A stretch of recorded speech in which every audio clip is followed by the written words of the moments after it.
ਜਦੋਂ ਆਪਾਂ ਕਿਸੇ ਵੀ ਬਿਮਾਰੀ ਨੂੰ ਐਡਰੈਸ ਹੁੰਦੇ ਆ, ਬੰਦੇ ਨੂੰ ਕੋਈ ਰੋਗ ਲੱਗਦਾ ਤਾਂ ਚੰਗਾ ਵੈਦ ਜਾਂ ਚੰਗਾ ਡਾਕਟਰ ਇਹ ਹੁੰਦਾ ਕਿ ਉਹ ਲੱਛਣਾਂ ਤੋਂ ਉਹਦੀ ਜੜ ਤੱਕ ਜਾਂਦਾ ਵੀ ਕਾਰਨ ਕੀ ਹੈ, ਇਹ ਪੈਦਾ ਕਿੱਥੋਂ ਹੁੰਦੀ ਹੈ।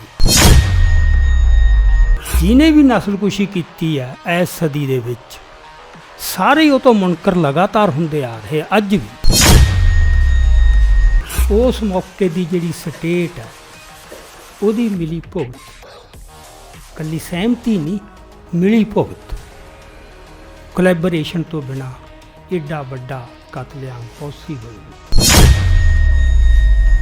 ਸੋ ਸਟੇਟ ਤੇ ਸਮਾਜ ਇਹ ਦੋਹੇ ਉਸ ਪ੍ਰੋਜੈਕਟ ਦੇ ਵਿੱਚ ਸ਼ਾਮਲ ਹੋਣਗੇ ਤਾਂ ਏਡਾ ਵੱਡਾ ਕੰਮ ਇਹ ਹੁੰਦਾ।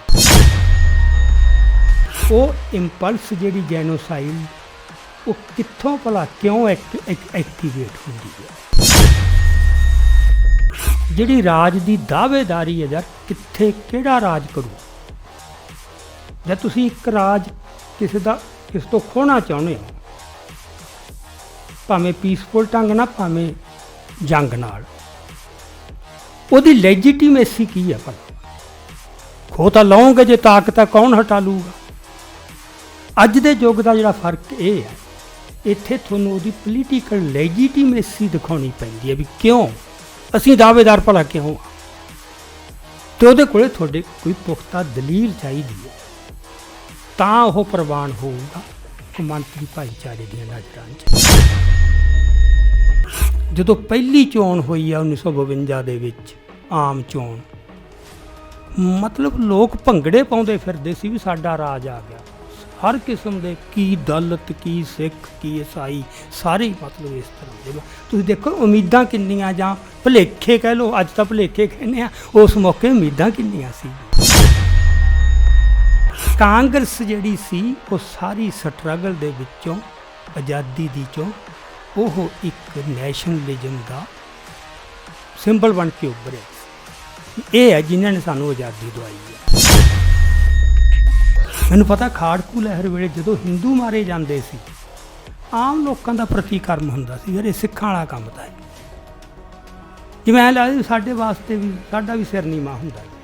ਜਦੋਂ ਦਿੱਲੀ ਵਾਲਾ ਹੋਇਆ, ਕਿਤੇ ਵੀ ਐਂ ਨਹੀਂ ਹੋਇਆ ਵੀ ਇਹ ਹਿੰਦੂ ਦਾ ਧਰਮ ਨਹੀਂ ਗਾ।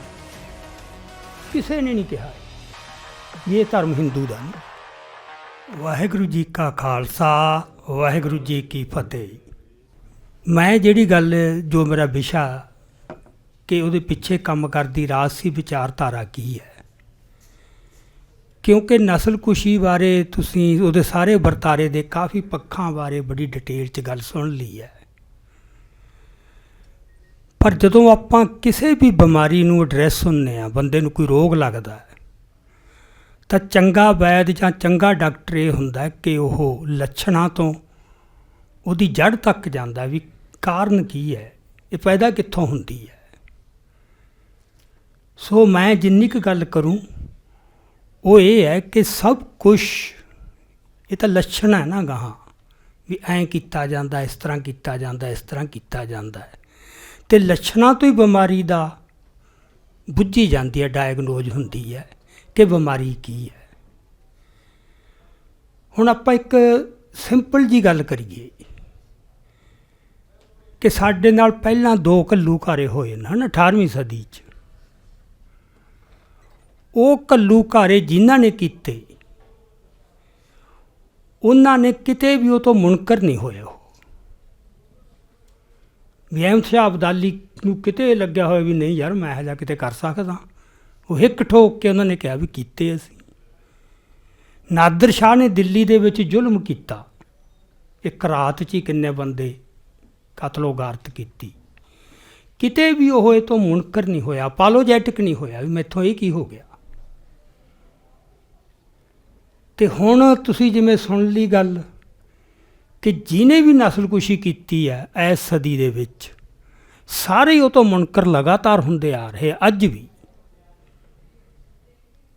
ਇਹ ਕੀ ਚੱਕਰ ਹੈ, ਮੁਨਕਰ ਕਿਉਂ ਹੋਣਾ ਪੈਂਦਾ ਹੈ, ਇਹ ਕੀ ਫਰਕ ਪੈ ਗਿਆ ਦੋਵੇਂ ਚੀਜ਼ਾਂ ਦੇ ਵਿੱਚ, ਜਾਂ ਸਾਡੇ ਤੀਜੇ ਘੱਲੂਘਾਰੇ ਦੀ ਪਹਿਲੇ ਘੱਲੂਘਾਰਿਆਂ ਨਾਲੋਂ ਵਿਸ਼ੇਸ਼ਤਾ ਕੀ ਹੈ।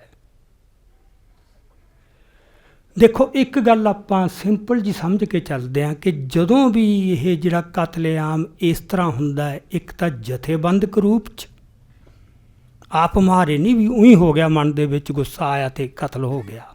ਜਦੋਂ ਬਕਾਇਦਾ ਜਥੇਬੰਦ ਕੀਤਾ ਜਾਂਦਾ ਹੈ ਤੇ ਵਿਆਪਕ ਪੈਮਾਨੇ 'ਤੇ ਹੁੰਦਾ ਹੈ ਤਾਂ ਉਹਦੇ ਦੋ ਗੱਲਾਂ ਲਾਜ਼ਮੀਆਂ ਜਿਨ੍ਹਾਂ ਤੋਂ ਬਗੈਰ ਇਹ ਹੋ ਨਹੀਂ ਸਕਦਾ। ਇੱਕ, ਉਸ ਮੌਕੇ ਦੀ ਜਿਹੜੀ ਸਟੇਟ ਹੈ ਉਹਦੀ ਮਿਲੀ ਭੁਗਤ, ਇਕੱਲੀ ਸਹਿਮਤੀ ਨਹੀਂ, ਮਿਲੀ ਭੁਗਤ, ਕੋਲੈਬੋਰੇਸ਼ਨ ਤੋਂ ਬਿਨਾਂ ਏਡਾ ਵੱਡਾ ਕਤਲੇਆਮ ਪੋਸੀਬਲ ਨਹੀਂ। ਇਦੋਂ ਅਗਲੀ ਗੱਲ, ਇੰਨੀ ਕੁ ਤਾਂ ਆਪਾਂ ਨੂੰ ਸਾਰਿਆਂ ਨੂੰ ਪਤਾ ਹੈ, ਇਦੋਂ ਅਗਲੀ ਗੱਲ ਜਿਹੜੀ ਸੁਸਾਇਟੀ ਹੈ ਉਹ ਸੁਸਾਇਟੀ ਦੀ ਸਹਿਮਤੀ ਬਗੈਰ ਵੀ ਨਹੀਂ ਇੰਨਾ ਹੋ ਸਕਦਾ ਇਸ ਪੱਧਰ ਦੇ ਉੱਤੇ, ਜਾਂ ਉਹਦੀ ਕੀਮਤ ਬਹੁਤ ਦੇਣੀ ਪੈ ਜਾਂਦੀ ਹੈ।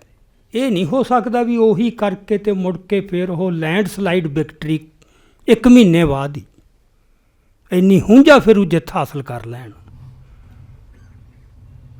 ਸੋ ਸਟੇਟ ਤੇ ਸਮਾਜ ਇਹ ਦੋਹੇ ਉਸ ਪ੍ਰੋਜੈਕਟ ਦੇ ਵਿੱਚ ਸ਼ਾਮਲ ਹੋਣਗੇ ਤਾਂ ਐਡਾ ਵੱਡਾ ਕੰਮ ਇਹ ਹੁੰਦਾ ਹੈ। ਹੁਣ ਤੁਸੀਂ ਇਹ ਸੋਚੋ ਕਿ ਸਟੇਟ ਬਾਰੇ ਆਮ ਧਾਰਨਾ ਕੀ ਹੈ ਤੇ ਸਮਾਜ ਬਾਰੇ ਵੀ।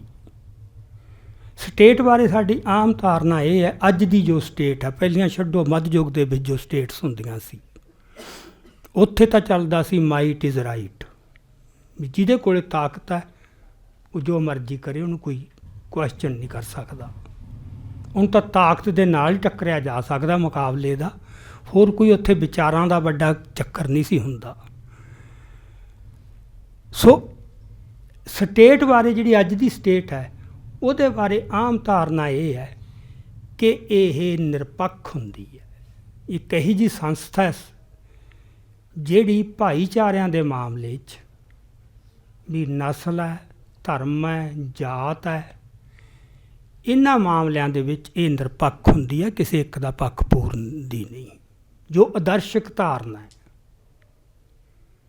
ਹੁਣ ਜੇ ਆਦਰਸ਼ਕ ਧਾਰਨਾ ਕਿਸੇ ਸਟੇਟ ਦੀ ਇਹ ਹੈ ਵੀ ਸਟੇਟ ਤਾਂ ਨਿਰਪੱਖ ਹੁੰਦੀ ਹੈ ਅਤੇ ਕਿਸੇ ਕਰਮ 'ਚੋਂ ਪੱਖਪਾਤੀ ਸਾਬਤ ਹੁੰਦੀ ਹੋਵੇ, ਉਹ ਕਿਉਂ ਨਾ ਮੁੱਕਰੂ, ਕਿਉਂਕਿ ਉਹ ਕਾਨੂੰਨ ਦੀਆਂ ਨਜ਼ਰਾਂ 'ਚ ਵੀ ਅਤੇ ਕੌਮਾਂਤਰੀ ਭਾਈਚਾਰੇ ਦੀਆਂ ਨਜ਼ਰਾਂ 'ਚ ਵੀ ਦੋਸ਼ੀ ਤਾਂ ਦੋਸ਼ੀ ਬਣੂਗੀ। ਪਹਿਲੀਆਂ ਸਟੇਟਸ 'ਤੇ ਇਹ ਕੋਈ ਹੈ ਨਹੀਂ ਸੀਗਾ ਇਸ ਕਿਸਮ ਦਾ ਦਬਾਅ। ਹੁਣ ਪਹਿਲੇ 2 ਘੱਲੂਘਾਰੇ ਹੋਏ, ਉਹਨਾਂ 'ਤੇ ਕਿਤੇ ਵੀ ਕੋਈ ਇਹੋ ਜਿਹਾ ਨਾ ਕੌਮਾਂਤਰੀ ਅਦਾਰਾ ਸੀ ਨਾ ਕਾਨੂੰਨ ਸੀ ਜਿੱਥੇ ਜਾ ਕੇ ਦਾਦ ਫਰਿਆਦ ਹੋ ਸਕਦੀ। ਹੋ ਗਿਆ, ਬਦਲਾ ਲੈ ਲਿਓ। ਹੁਣ ਅੱਜ ਦਾ ਸੰਸਾਰ ਹੋਰ ਤਰ੍ਹਾਂ ਦਾ ਹੈ। ਸੋ ਇੱਥੇ ਕੌਮਾਂਤਰੀ ਅਦਾਰੇ ਵੀ ਬਣੇ ਹੋਏ ਅਤੇ ਕਾਨੂੰਨ ਵੀ ਬਣੇ ਅਤੇ ਦਸਤੂਰ ਵੀ ਬਣੇ, ਨੋਰਮਸ ਸੁਸਾਇਟੀ 'ਚ। ਅਤੇ ਜਦੋਂ ਉਹਨਾਂ ਤੋਂ ਪਾਸੇ ਹਟ ਕੇ ਕਿਸੇ ਨੂੰ ਕੁਛ ਕਰਨਾ ਪੈਂਦਾ ਹੈ ਤਾਂ ਉਹਨੂੰ ਮੁੱਕਰਨਾ ਹੀ ਪੈਂਦਾ ਹੈ, ਨਹੀਂ ਉਹ ਦੋਸ਼ੀ ਹੈ। ਸੋ ਇਹ ਇੱਕ ਸਿਚੁਏਸ਼ਨ ਹੈ ਇਸ ਤਰ੍ਹਾਂ ਦੀ। ਹੁਣ ਜਿਹੜੀ ਗੱਲ ਆਪਾਂ ਜੈਨੋਸਾਈਡਲ ਇੰਪਲਸ ਦੀ ਕਹਿੰਦੇ ਹਾਂ, ਉਹ ਇੰਪਲਸ ਦਾ ਆਧਾਰ ਕੀ ਹੈ? ਇਹ ਤਾਂ ਗੱਲ ਮੰਨ ਲਈ ਕਿ ਜੈਨੋਸਾਈਡਲ ਇੰਪਲਸ ਤੋਂ ਬਗੈਰ ਇਹੋ ਜਿਹਾ ਕ੍ਰਾਈਮ ਹੋ ਨਹੀਂ ਸਕਦਾ। ਪਰ ਉਹ ਜਨਮ ਕਿੱਥੋਂ ਲੈਂਦੀ ਹੈ ਇੰਪਲਸ, ਜਿਹਦਾ ਕੋਈ ਪੱਕਾ ਰੋਕਥਾਮ ਹੋ ਸਕੇ? ਉਹ ਕੋਈ ਖੂਨ ਦਾ ਨੁਕਸ ਨਹੀਂ, ਉਹ ਨੁਕਸ ਇੱਥੇ ਹੈ ਕਿਤੇ ਵੀ ਕੁਛ ਧਾਰਨਾਵਾਂ, ਕੁਛ ਗੱਲਾਂ ਇਹੋ ਜਿਹੀਆਂ ਨੇ ਜਿਹੜੀਆਂ ਐਸਟੈਬਲਿਸ਼ ਹੋ ਗਈਆਂ ਹਨ, ਜਿਨ੍ਹਾਂ ਦੇ ਵਿੱਚੋਂ ਉਹ ਇੰਪਲਸ ਜਨਮ ਲੈਂਦੀ ਹੈ ਕੁਛ ਖਾਸ ਮੌਕਿਆਂ 'ਤੇ ਜਾ ਕੇ। ਸੋ ਮੈਂ ਜਿਹੜੀ ਗੱਲ ਕਰੂੰਗਾ ਉਹ ਇਹ ਹੈ ਕਿ ਉਹ ਇੰਪਲਸ ਜਿਹੜੀ ਜੈਨੋਸਾਈਡ ਉਹ ਕਿੱਥੋਂ ਭਲਾ ਕਿਉਂ ਐਕਟੀਵੇਟ ਹੁੰਦੀ ਹੈ। ਇਹਦੇ 'ਚ ਆਪਾਂ ਜਿਹੜੀ ਸਟੇਟ ਦੀ ਗੱਲ ਸਾਰੀ ਆਊਗੀ। ਜਿਹੜੀ ਮਾਡਰਨ ਸਟੇਟ ਹੈ, ਆਪਾਂ ਨੂੰ ਪਤਾ ਹੈ ਇਹ ਕਿ ਇਹ ਮੇਨਲੀ 19ਵੀਂ ਸਦੀ ਦੇ ਵਿੱਚ ਜਾਂ 18ਵੀਂ ਸਦੀ 'ਚ ਯੂਰਪ ਦੇ ਵਿੱਚ ਸ਼ੁਰੂ ਹੋ ਗਿਆ ਸੀ, ਪਰ ਮੇਨਲੀ ਜੇ ਆਪਾਂ ਸੰਸਾਰ ਪੱਧਰ 'ਤੇ ਲਾਈਏ ਤਾਂ ਇਹ ਵਰਤਾਰਾ ਜਦੋਂ ਨਵੀਂ ਤਰ੍ਹਾਂ ਜਥੇਬੰਦ ਹੋਇਆ ਸੰਸਾਰ, ਪਹਿਲਾਂ ਤਾਂ ਅੰਪਾਇਰ ਸੀ ਨਾ, ਜਿਹਦੇ ਕੋਲ ਜਿੰਨੀ ਤਾਕਤ ਹੈ, ਜਿੱਥੋਂ ਤੱਕ ਇਲਾਕਾ, ਕੋਈ ਉਸ ਤਰ੍ਹਾਂ ਦੇ ਅਸੂਲ ਤਾਂ ਹੈ ਹੀ ਨਹੀਂ ਸੀ। ਮੁਗਲਾਂ ਨੂੰ ਕੌਣ ਕਹਿ ਸਕਦਾ ਸੀ ਤੁਸੀਂ ਭਾਰਤ ਕਿਉਂ ਦੱਬ ਲਿਆ ਭਾਈ? ਅਬਦਾਲੀ ਨੂੰ ਕੌਣ ਕਹਿ ਸਕਦਾ ਸੀ ਵੀ ਤੇਰਾ ਉੱਥੇ ਜਾ ਕੇ ਆਹ ਕੁਛ ਕਰਨ ਦਾ ਮਤਲਬ ਕੀ?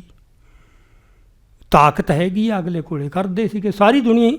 ਨਪੋਲੀਅਨ ਕਰਦਾ ਸੀਗਾ, ਰਸ਼ੀਆ ਨੇ ਕਿੰਨੀ ਦੁਨੀਆ ਜਾ ਕੇ ਦੱਬੀ। ਜਿੰਨੇ ਵੀ ਅੰਪਾਇਰ ਸੀ ਉਹ ਇਹੀ ਕੁਛ ਕਰਦੇ ਸੀ। ਉਦੋਂ ਦਸਤੂਰ ਇਹ ਸੀ। ਪਰ ਫਿਰ ਜਾ ਕੇ ਕੁਛ ਸੰਸਾਰ ਨੇ ਦਸਤੂਰ ਘੜੇ, ਹੌਲੀ ਹੌਲੀ ਜਿਹੜੇ ਇੱਕ ਲੰਮੇ ਅਮਲ 'ਚੋਂ, ਹਿਸਟੋਰੀਕਲ ਪ੍ਰੋਸੈਸ 'ਚੋਂ ਬਣੇ। ਸੋ ਉਹਦੇ ਵਿੱਚੋਂ ਇਹ ਆਇਆ ਕਿ ਜਿਹੜਾ ਰਾਜ ਦਾ ਮਾਮਲਾ ਹੈ, ਜਿਹੜੀ ਰਾਜ ਦੀ ਦਾਅਵੇਦਾਰੀ ਹੈ, ਯਾਰ ਕਿੱਥੇ ਕਿਹੜਾ ਰਾਜ ਕਰੂ? ਜਾਂ ਤੁਸੀਂ ਇੱਕ ਰਾਜ ਕਿਸੇ ਤੋਂ ਖੋਹਣਾ ਚਾਹੁੰਦੇ ਹੋ, ਭਾਵੇਂ ਪੀਸਫੁਲ ਢੰਗ ਨਾਲ, ਭਾਵੇਂ ਜੰਗ ਨਾਲ, ਉਹਦੀ ਲੈਜੀਟੀਮੇਸੀ ਕੀ ਹੈ ਭਲਾ? ਖੋਹ ਤਾਂ ਲਓਗੇ, ਜੇ ਤਾਕਤ ਹੈ ਕੌਣ ਹਟਾ ਲੂਗਾ? ਅੱਜ ਦੇ ਯੁੱਗ ਦਾ ਜਿਹੜਾ ਫਰਕ ਇਹ ਹੈ, ਇੱਥੇ ਤੁਹਾਨੂੰ ਉਹਦੀ ਪੋਲੀਟੀਕਲ ਲੈਜੀਟੀਮੇਸੀ ਦਿਖਾਉਣੀ ਪੈਂਦੀ ਹੈ ਵੀ ਕਿਉਂ ਅਸੀਂ ਦਾਅਵੇਦਾਰ ਭਲਾ ਕਿਉਂ ਆ, ਅਤੇ ਉਹਦੇ ਕੋਲ ਤੁਹਾਡੇ ਕੋਈ ਪੁਖਤਾ ਦਲੀਲ ਚਾਹੀਦੀ ਹੈ, ਤਾਂ ਉਹ ਪ੍ਰਵਾਨ ਹੋਊਗਾ ਕੌਮਾਂਤਰੀ ਭਾਈਚਾਰੇ ਦੀਆਂ ਨਜ਼ਰਾਂ 'ਚ। ਅਤੇ ਜੋ ਅੱਜ ਸੰਸਾਰ ਦੇ ਵਿੱਚ ਦਸਤੂਰ ਬਣੇ ਹੋਏ ਨੇ। ਸੋ 19ਵੀਂ ਸਦੀ ਦਾ ਜਿਹੜਾ ਇਹ ਫਾਰਮੂਲਾ ਸੀਗਾ ਰਾਜ ਦੀ ਹੱਕੀ ਦਾਅਵੇਦਾਰੀ ਦਾ, ਉਹਦਾ ਇਹ ਸੀ ਕਿ ਕਿਸੇ ਵੀ ਖਿੱਤੇ ਅੰਦਰ ਜਿਹੜਾ ਕਲੀਅਰਲੀ ਡਿਫਾਈਨ ਕੀਤਾ ਜਾ ਸਕੇ ਕਲਚਰ ਦੇ ਆਧਾਰ 'ਤੇ, ਲੈਂਗੁਏਜ ਦੇ ਆਧਾਰ 'ਤੇ, ਜਿਹਦੀ ਇੱਕ ਕਲਚਰਲ ਆਇਡੈਂਟੀਟੀ ਵੱਖਰੀ ਹੋਵੇ, ਉਸ ਖਿੱਤੇ ਅੰਦਰ ਕਿਸੇ ਹੋਰ ਨੂੰ ਰਾਜ ਕਰਨ ਦਾ ਕੋਈ ਅਧਿਕਾਰ ਨਹੀਂ। ਉਹ ਉੱਥੋਂ ਦੇ ਲੋਕ ਹੀ ਉਸ ਰਾਜ ਦੇ ਹੱਕਦਾਰ ਹੈ। ਉਹਨਾਂ ਦੀ ਲੈਜੀਟੀਮੇਟ ਜਿਹੜਾ ਰਾਈਟ ਹੈ ਉਹ ਬਣਦਾ ਹੈ, ਜਿਹਦਾ ਮਤਲਬ ਕੋਈ ਬਗਾਨਾ ਆ ਕੇ, ਵਿਦੇਸ਼ੀ ਆ ਕੇ ਕਿਸੇ ਧਰਤੀ 'ਤੇ ਰਾਜ ਨਹੀਂ ਕਰ ਸਕਦਾ। ਸਵਦੇਸ਼ੀ ਰਾਜ ਕਰਨ, ਮੋਟਾ ਜਿਹਾ ਫਾਰਮੂਲਾ ਹੈ ਨਾ। ਹੁਣ ਅੰਗਰੇਜ਼ ਆਏ, ਤਾਕਤ ਸੀਗੀ, ਹਿੰਦੁਸਤਾਨ 'ਤੇ ਕਬਜ਼ਾ ਕਰ ਲਿਆ, ਅਤੇ ਜਦੋਂ ਉਹ ਆਜ਼ਾਦੀ ਦੀ ਲਹਿਰ ਚੱਲੀ, ਜਿਹਨੂੰ ਨੈਸ਼ਨਲਿਜ਼ਮ ਦਾ ਜਜ਼ਬਾ, ਕਿਉਂਕਿ ਜਜ਼ਬੇ ਤੋਂ ਬਗੈਰ ਤਾਂ ਕੋਈ ਲਹਿਰ ਨਾ ਚੱਲ ਸਕਦੀ। ਸੋ ਆਈਡੀਆ ਆਫ ਨੈਸ਼ਨਲਿਜ਼ਮ ਜਾਂ ਨੈਸ਼ਨਲਿਜ਼ਮ ਦਾ ਜਜ਼ਬਾ ਉਹ ਕੀ ਸੀ ਕਿ ਬਗਾਨੇ ਕਿਸੇ ਹੋਰ ਧਰਤੀ ਦੇ ਲੋਕਾਂ ਨੂੰ ਆ ਕੇ ਸਾਡੇ 'ਤੇ ਰਾਜ ਕਰਨ ਦਾ ਹੱਕ ਨਹੀਂ, ਸਾਡੀ ਧਰਤੀ 'ਤੇ ਰਾਜ ਕਰਨ ਦਾ ਹੱਕ ਸਾਡੇ ਕੋਲ ਹੀ ਹੈ। ਸਿੱਧੀ ਜੀ ਗੱਲ। ਇਹ ਫਾਰਮੂਲਾ ਸੀਗਾ ਰਾਜ ਦੀ ਦਾਅਵੇਦਾਰੀ ਦਾ, ਅਤੇ ਸਾਰੀ ਦੁਨੀਆ 'ਚ ਇਹ ਪ੍ਰਵਾਨ ਹੋਇਆ। ਜਿੰਨੇ ਵੀ ਅੰਪਾਇਰ ਬਣੇ ਸੀ, ਭਾਵੇਂ ਰਸ਼ੀਅਨ ਸੀ, ਭਾਵੇਂ ਨਪੋਲੀਅਨ ਨੇ ਕਿਤੇ ਜਾ ਕੇ ਕੀਤੇ, ਜਿੱਥੇ ਜਿੱਥੇ ਜਿੰਨੀਆਂ ਤਾਕਤਾਂ ਯੂਰਪ ਦੀਆਂ, ਕਿਸੇ ਨੇ ਅਫਰੀਕਾ ਦੱਬ ਲਿਆ, ਕਿਸੇ ਨੇ ਏਸ਼ੀਆ ਦੱਬ ਲਿਆ, ਕਿਸੇ ਨੇ ਲਤੀਨੀ ਅਮਰੀਕਾ ਦੱਬ ਲਿਆ, ਉਹ ਸਾਰੇ ਥਾਵਾਂ 'ਤੇ ਇਹ ਫਿਰ ਸਿਲਸਿਲਾ ਸ਼ੁਰੂ ਹੋਇਆ ਵੀ ਇਹ ਇਲੈਜੀਟੀਮੇਟ ਹੈ, ਇਹ ਵਾਜਬ ਨਹੀਂ, ਇਹ ਗਲਤ ਹੈ, ਇੱਕ ਵੈਲਿਊ ਸਥਾਪਿਤ ਹੋ ਗਈ। ਸੋ ਉਹਨਾਂ ਨੂੰ ਫਿਰ ਉੱਥੋਂ ਪਿੱਛੇ ਹਟਣਾ ਪਿਆ। ਸੋ ਇਹ ਸੀ ਨੈਸ਼ਨਲਿਜ਼ਮ ਦਾ ਆਧਾਰ ਕਿ ਲੈਜੀਟੀਮੇਟ ਰਾਈਟ ਕਿਹਦੇ ਕੋਲੇ ਹੈ। ਸੋ ਜਿਹੜੇ ਲੋਕਾਂ ਨੂੰ ਰਿਪਰਜੈਂਟ ਹੀ ਨਹੀਂ ਕਰਦੇ, ਉਹ ਸਾਨੂੰ ਆ ਕੇ ਰਾਜ ਕਿਉਂ ਕਰ ਲੈਣ? ਹੁਣ ਆਪਾਂ ਜਿਹੜੇ ਇੱਥੇ ਵਾਇਸਰਾਏ ਹੁੰਦਾ ਸੀਗਾ ਅੰਗਰੇਜ਼ਾਂ ਦਾ, ਅਸੀਂ ਥੋੜ੍ਹਾ ਇਲੈਕਟ ਕੀਤਾ ਹੁੰਦਾ ਸੀ, ਸਾਡਾ ਨੁਮਾਇੰਦਾ ਥੋੜ੍ਹਾ ਸੀ ਉਹ।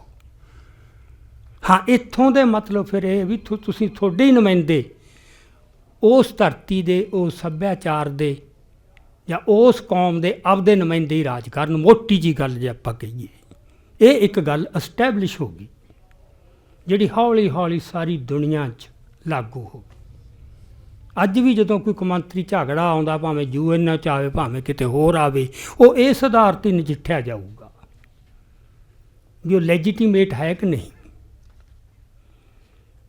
ਹੁਣ ਇਸ ਤਰ੍ਹਾਂ ਰਾਜ ਹੋਂਦ 'ਚ ਆ ਗਏ।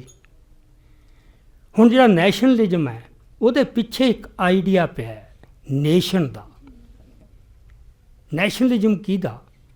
ਵੀ ਕੁਛ ਲੋਕ ਜਿਨ੍ਹਾਂ ਨੂੰ ਇੱਕ ਨੇਸ਼ਨ ਕਿਹਾ ਜਾ ਸਕਦਾ ਹੈ, ਉਹਦੇ ਕੁਛ ਖਾਸ ਫੀਚਰ ਨੇ ਵੀ ਆਹ ਲੋਕ ਜਿਹੜੇ ਇਹ ਇੱਕ ਨੇਸ਼ਨ ਬਣਦੇ ਨੇ। ਸੋ ਉਹ ਲੋਕ ਇਕੱਠੇ ਹੋ ਕੇ ਆਪਦਾ ਰਾਜ ਬਣਾਉਂਦੇ ਹੈ ਅਤੇ ਉਹਨੂੰ ਚਲਾਉਂਦੇ ਹੈ। ਹੁਣ ਜਿਹੜਾ ਨੇਸ਼ਨ ਹੈ ਉਹ ਨੇਸ਼ਨ ਕਿਤੇ ਵੀ ਮੋਨੋਲਿਥਿਕ ਨਹੀਂ ਹੁੰਦੀ, ਤਰੇੜ ਰਹਿਤ ਜਿਹਨੂੰ ਕਹੀਏ, ਵੀ ਬਿਲਕੁਲ ਹੀ ਉਹਦੇ 'ਚ ਕੋਈ ਡਿਵੀਜ਼ਨ ਅੰਦਰ ਹੋਵੇ ਹੀ ਨਾ। ਆਪਾਂ ਲੋਕਾਂ ਨੂੰ ਵੀ ਕਹਿੰਦੇ ਹਾਂ, ਕੋਈ ਕੌਮ ਆਪਾਂ ਇੱਥੇ ਲੈ ਲਈਏ ਉਦਾਹਰਨ, ਹਰ ਕੌਮ ਦੇ ਅੰਦਰ ਵਖਰੇਵੇਂ ਹੋਣਗੇ, ਨਸਲੀ ਆਧਾਰ 'ਤੇ ਵੀ ਹੋ ਸਕਦੇ ਨੇ, ਧਰਮ ਦੇ ਆਧਾਰ 'ਤੇ ਵੀ ਹੋ ਸਕਦੇ ਆ, ਭਾਸ਼ਾ ਦੇ ਆਧਾਰ 'ਤੇ ਵੀ ਹੋ ਸਕਦੇ ਆ, ਸੱਭਿਆਚਾਰ ਦੇ ਆਧਾਰ 'ਤੇ ਵੀ ਹੋ ਸਕਦੇ। ਸੋ ਹੁਣ ਅੱਗੇ ਜਿਹੜੀ ਗੱਲ ਆਈ, ਜਿਹੜਾ ਪਹਿਲਾਂ ਮੈਂ ਫਾਰਮੂਲਾ ਕਿਹਾ 19ਵੀਂ ਸਦੀ ਵਾਲਾ, ਉਹ ਤਾਂ ਚਲੋ ਹੋ ਗਿਆ, ਪ੍ਰਵਾਨ ਹੋ ਗਿਆ ਵੀ ਸਵਦੇਸ਼ੀ ਆਪਦਾ ਰਾਜ ਕਰਨ, ਵਿਦੇਸ਼ੀ ਆ ਕੇ ਰਾਜ ਨਾ ਕਰੇ। ਹੁਣ ਗਾਂ ਸਵਦੇਸ਼ੀਆਂ 'ਚ ਪੌੜਾ ਪੈਂਦਾ ਵੀ ਜਦੋਂ ਉਹਨਾਂ ਨੂੰ ਤੁਸੀਂ ਡਿਫਾਈਨ ਕਰਦੇ ਹੋ, ਉਹਦੇ 'ਚੋਂ ਫਿਰ ਕਿਹੜਾ ਵਰਗ, ਕਿਉਂਕਿ ਅੱਡ-ਅੱਡ ਵਰਗ ਉਹਦੇ ਵਿੱਚੋਂ ਸਲੈਕਟ ਕਰਨਗੇ ਵੀ ਕਿਹਨੂੰ ਇਹ ਲੈਜੀਟੀਮੇਟ ਰਾਈਟ ਹੈ ਵੀ ਤੂੰ ਹੀ ਰਾਜ ਕਰਨਾ ਹੈ ਅਤੇ ਦੂਜਿਆਂ ਨੂੰ ਪਾਸੇ ਰੱਖਣਾ ਜਾਂ ਅਧੀਨ ਰੱਖਣਾ ਜਾਂ ਦੂਜੀ ਪੋਜੀਸ਼ਨ 'ਚ ਰੱਖਣਾ ਹੈ।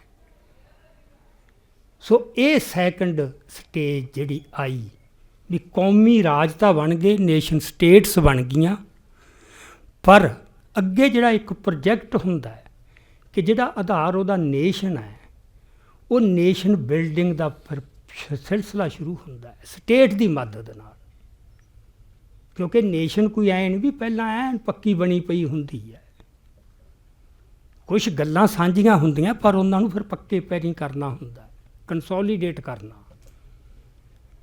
ਸੋ ਹਰ ਨੇਸ਼ਨ ਸਟੇਟ ਦੇ ਅੰਦਰ ਇਹ ਪ੍ਰੋਜੈਕਟ ਚੱਲਿਆ ਕਿ ਨੇਸ਼ਨ ਨੂੰ ਬਿਲਡ ਕੀਤਾ ਜਾਵੇ।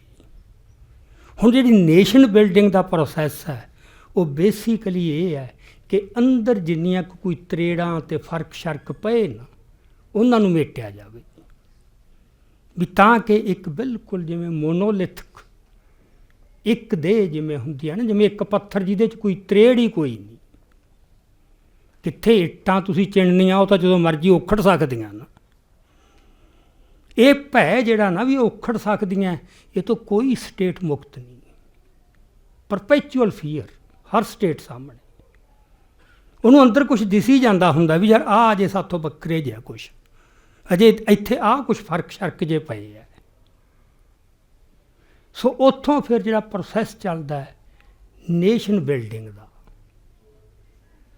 ਹੁਣ ਆਪਦੀ ਨੇਸ਼ਨ ਬਣਾ ਲਈ, ਰਾਜ ਕਾਇਮ ਹੋ ਗਿਆ, ਜਿਵੇਂ ਅਸੀਂ ਕਹੀਏ 1947 'ਚ, ਉਹ ਇੱਕ ਸੱਜਰਾ ਉਤਸ਼ਾਹ ਬੜਾ ਹੁੰਦਾ ਵੀ ਬਸ ਹੁਣ ਠੀਕ ਹੈ।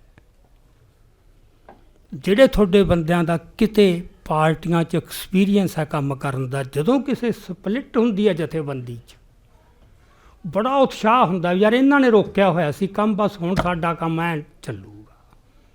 ਇਹ ਹਮੇਸ਼ਾ ਹੀ ਹੁੰਦਾ ਹੈ। ਘਰ ਦੇ ਵਿੱਚ ਵੰਡ ਵੰਡਾਈ ਹੋ ਜੇ, ਮਤਲਬ ਵੰਡੀ ਜਾਂਦਾ, ਘਰ ਵੀ ਵੰਡਿਆ ਜਾਂਦਾ, ਜ਼ਮੀਨ ਵੀ, ਉਹ ਕਈ ਬੰਦਿਆਂ ਨੂੰ ਐਂ ਲੱਗਦਾ ਹੁੰਦਾ ਵੀ ਇਹਨੇ ਮੈਨੂੰ ਅੱਗੇ ਵਧਣ ਨਹੀਂ ਦਿੱਤਾ, ਹੁਣ ਮੇਰਾ ਦੇਖਿਓ ਤੁਸੀਂ ਮੈਂ ਤਰੱਕੀ ਕਰਦਾ। ਸੋ ਪਹਿਲੀ ਸਟੇਜ ਤਾਂ ਉਹ ਸੀ ਸੱਜਰੇ ਉਤਸ਼ਾਹ ਵਾਲੀ, ਪਰ ਜੋ ਕੁਛ ਕਲਪਿਆ ਹੁੰਦਾ ਉਸ ਤਰ੍ਹਾਂ ਚੱਲਦਾ ਨਹੀਂ ਹੁੰਦਾ, ਸਮੱਸਿਆਵਾਂ ਆਉਂਦੀਆਂ ਨਿਰੀਆਂ, ਆਰਥਿਕ ਨਹੀਂ, ਹੋਰ ਵੀ ਆਉਂਦੀਆਂ ਅੰਦਰ। ਸੋ ਇਹ ਜਿਹੜੀ ਸਟੇਜ ਹੁੰਦੀ ਹੈ ਫਿਰ, ਜਿੱਥੇ ਜਾ ਕੇ ਕਹਿ ਲਓ ਕਿ ਨੇਸ਼ਨ ਬਿਲਡਿੰਗ ਦੇ ਦੌਰਾਨ ਇਹ ਮਹਿਸੂਸ ਹੋਣ ਲੱਗ ਜਾਂਦਾ ਹੈ ਕਿ ਅੰਦਰ ਕੁਛ ਐਲੀਮੈਂਟ ਜਾਂ ਕੁਛ ਤੱਤ, ਕੁਛ ਵਰਗ ਪ੍ਰੋਬਲਮ ਖੜੀ ਕਰ ਰਹੇ, ਉਹ ਪੂਰੇ ਸਿਮੀਲੇਟ ਜਾਂ ਅਟੈਗਰੇਟ ਨਹੀਂ ਹੋ ਰਹੇ, ਉਹ ਸਾਡੇ ਅੰਦਰ ਪੂਰੇ ਸਮਾ ਨਹੀਂ ਰਹੇ। ਹੁਣ ਸਾਡਾ ਕੌਣ, ਜਦੋਂ ਕੋਈ ਨਾ ਸਾਡੇ ਅੰਦਰ, ਇਹ ਕੌਣ ਕਹਿੰਦਾ? ਜਿਹੜਾ ਉਸ ਸਟੇਟ ਦਾ ਆਪਦੇ ਆਪ ਨੂੰ ਹੱਕੀ ਦਾਅਵੇਦਾਰ ਸਮਝਦਾ ਹੈ ਵੀ ਸਟੇਟ ਤਾਂ ਇਹ ਸਾਡੀ ਹੈ ਅਤੇ ਸਾਡਾ ਹੀ ਦਾਅਵਾ ਹੈ, ਅਤੇ ਅਸਲ 'ਚ ਅਸੀਂ ਲੈਜੀਟੀਮੇਟ ਰਾਈਟ ਹੈ ਸਾਡਾ। ਪਰ ਆਹ ਜਿਹੜੇ ਕੁਛ ਹੋਰ ਵਰਗ ਨੇ, ਇਹ ਅਜੇ ਪੂਰੇ ਸਾਡੇ ਅੰਦਰ ਸਮਾ ਨਹੀਂ ਰਹੇ। ਇਹਨੂੰ ਮੈਂ ਤੁਹਾਨੂੰ ਇੱਕ ਉਦਾਹਰਨ ਦਿੰਦਾ, ਇਹਦੇ ਤੋਂ ਆਪਾਂ ਨੂੰ ਇਹ ਗੱਲ ਸਮਝ ਆ ਜੂਗੀ। ਤੁਰਕੀ ਦਾ ਆਟੋਮਨ ਅੰਪਾਇਰ ਹਿਸਟਰੀ ਵਾਲੇ ਸਾਰੇ ਬੰਦੇ ਜਾਣਦੇ ਹੋਣਗੇ ਵੀ ਕਿਸੇ ਮੌਕੇ ਤੁਰਕ ਸਾਮਰਾਜ ਬਹੁਤ ਵੱਡਾ ਸੀਗਾ।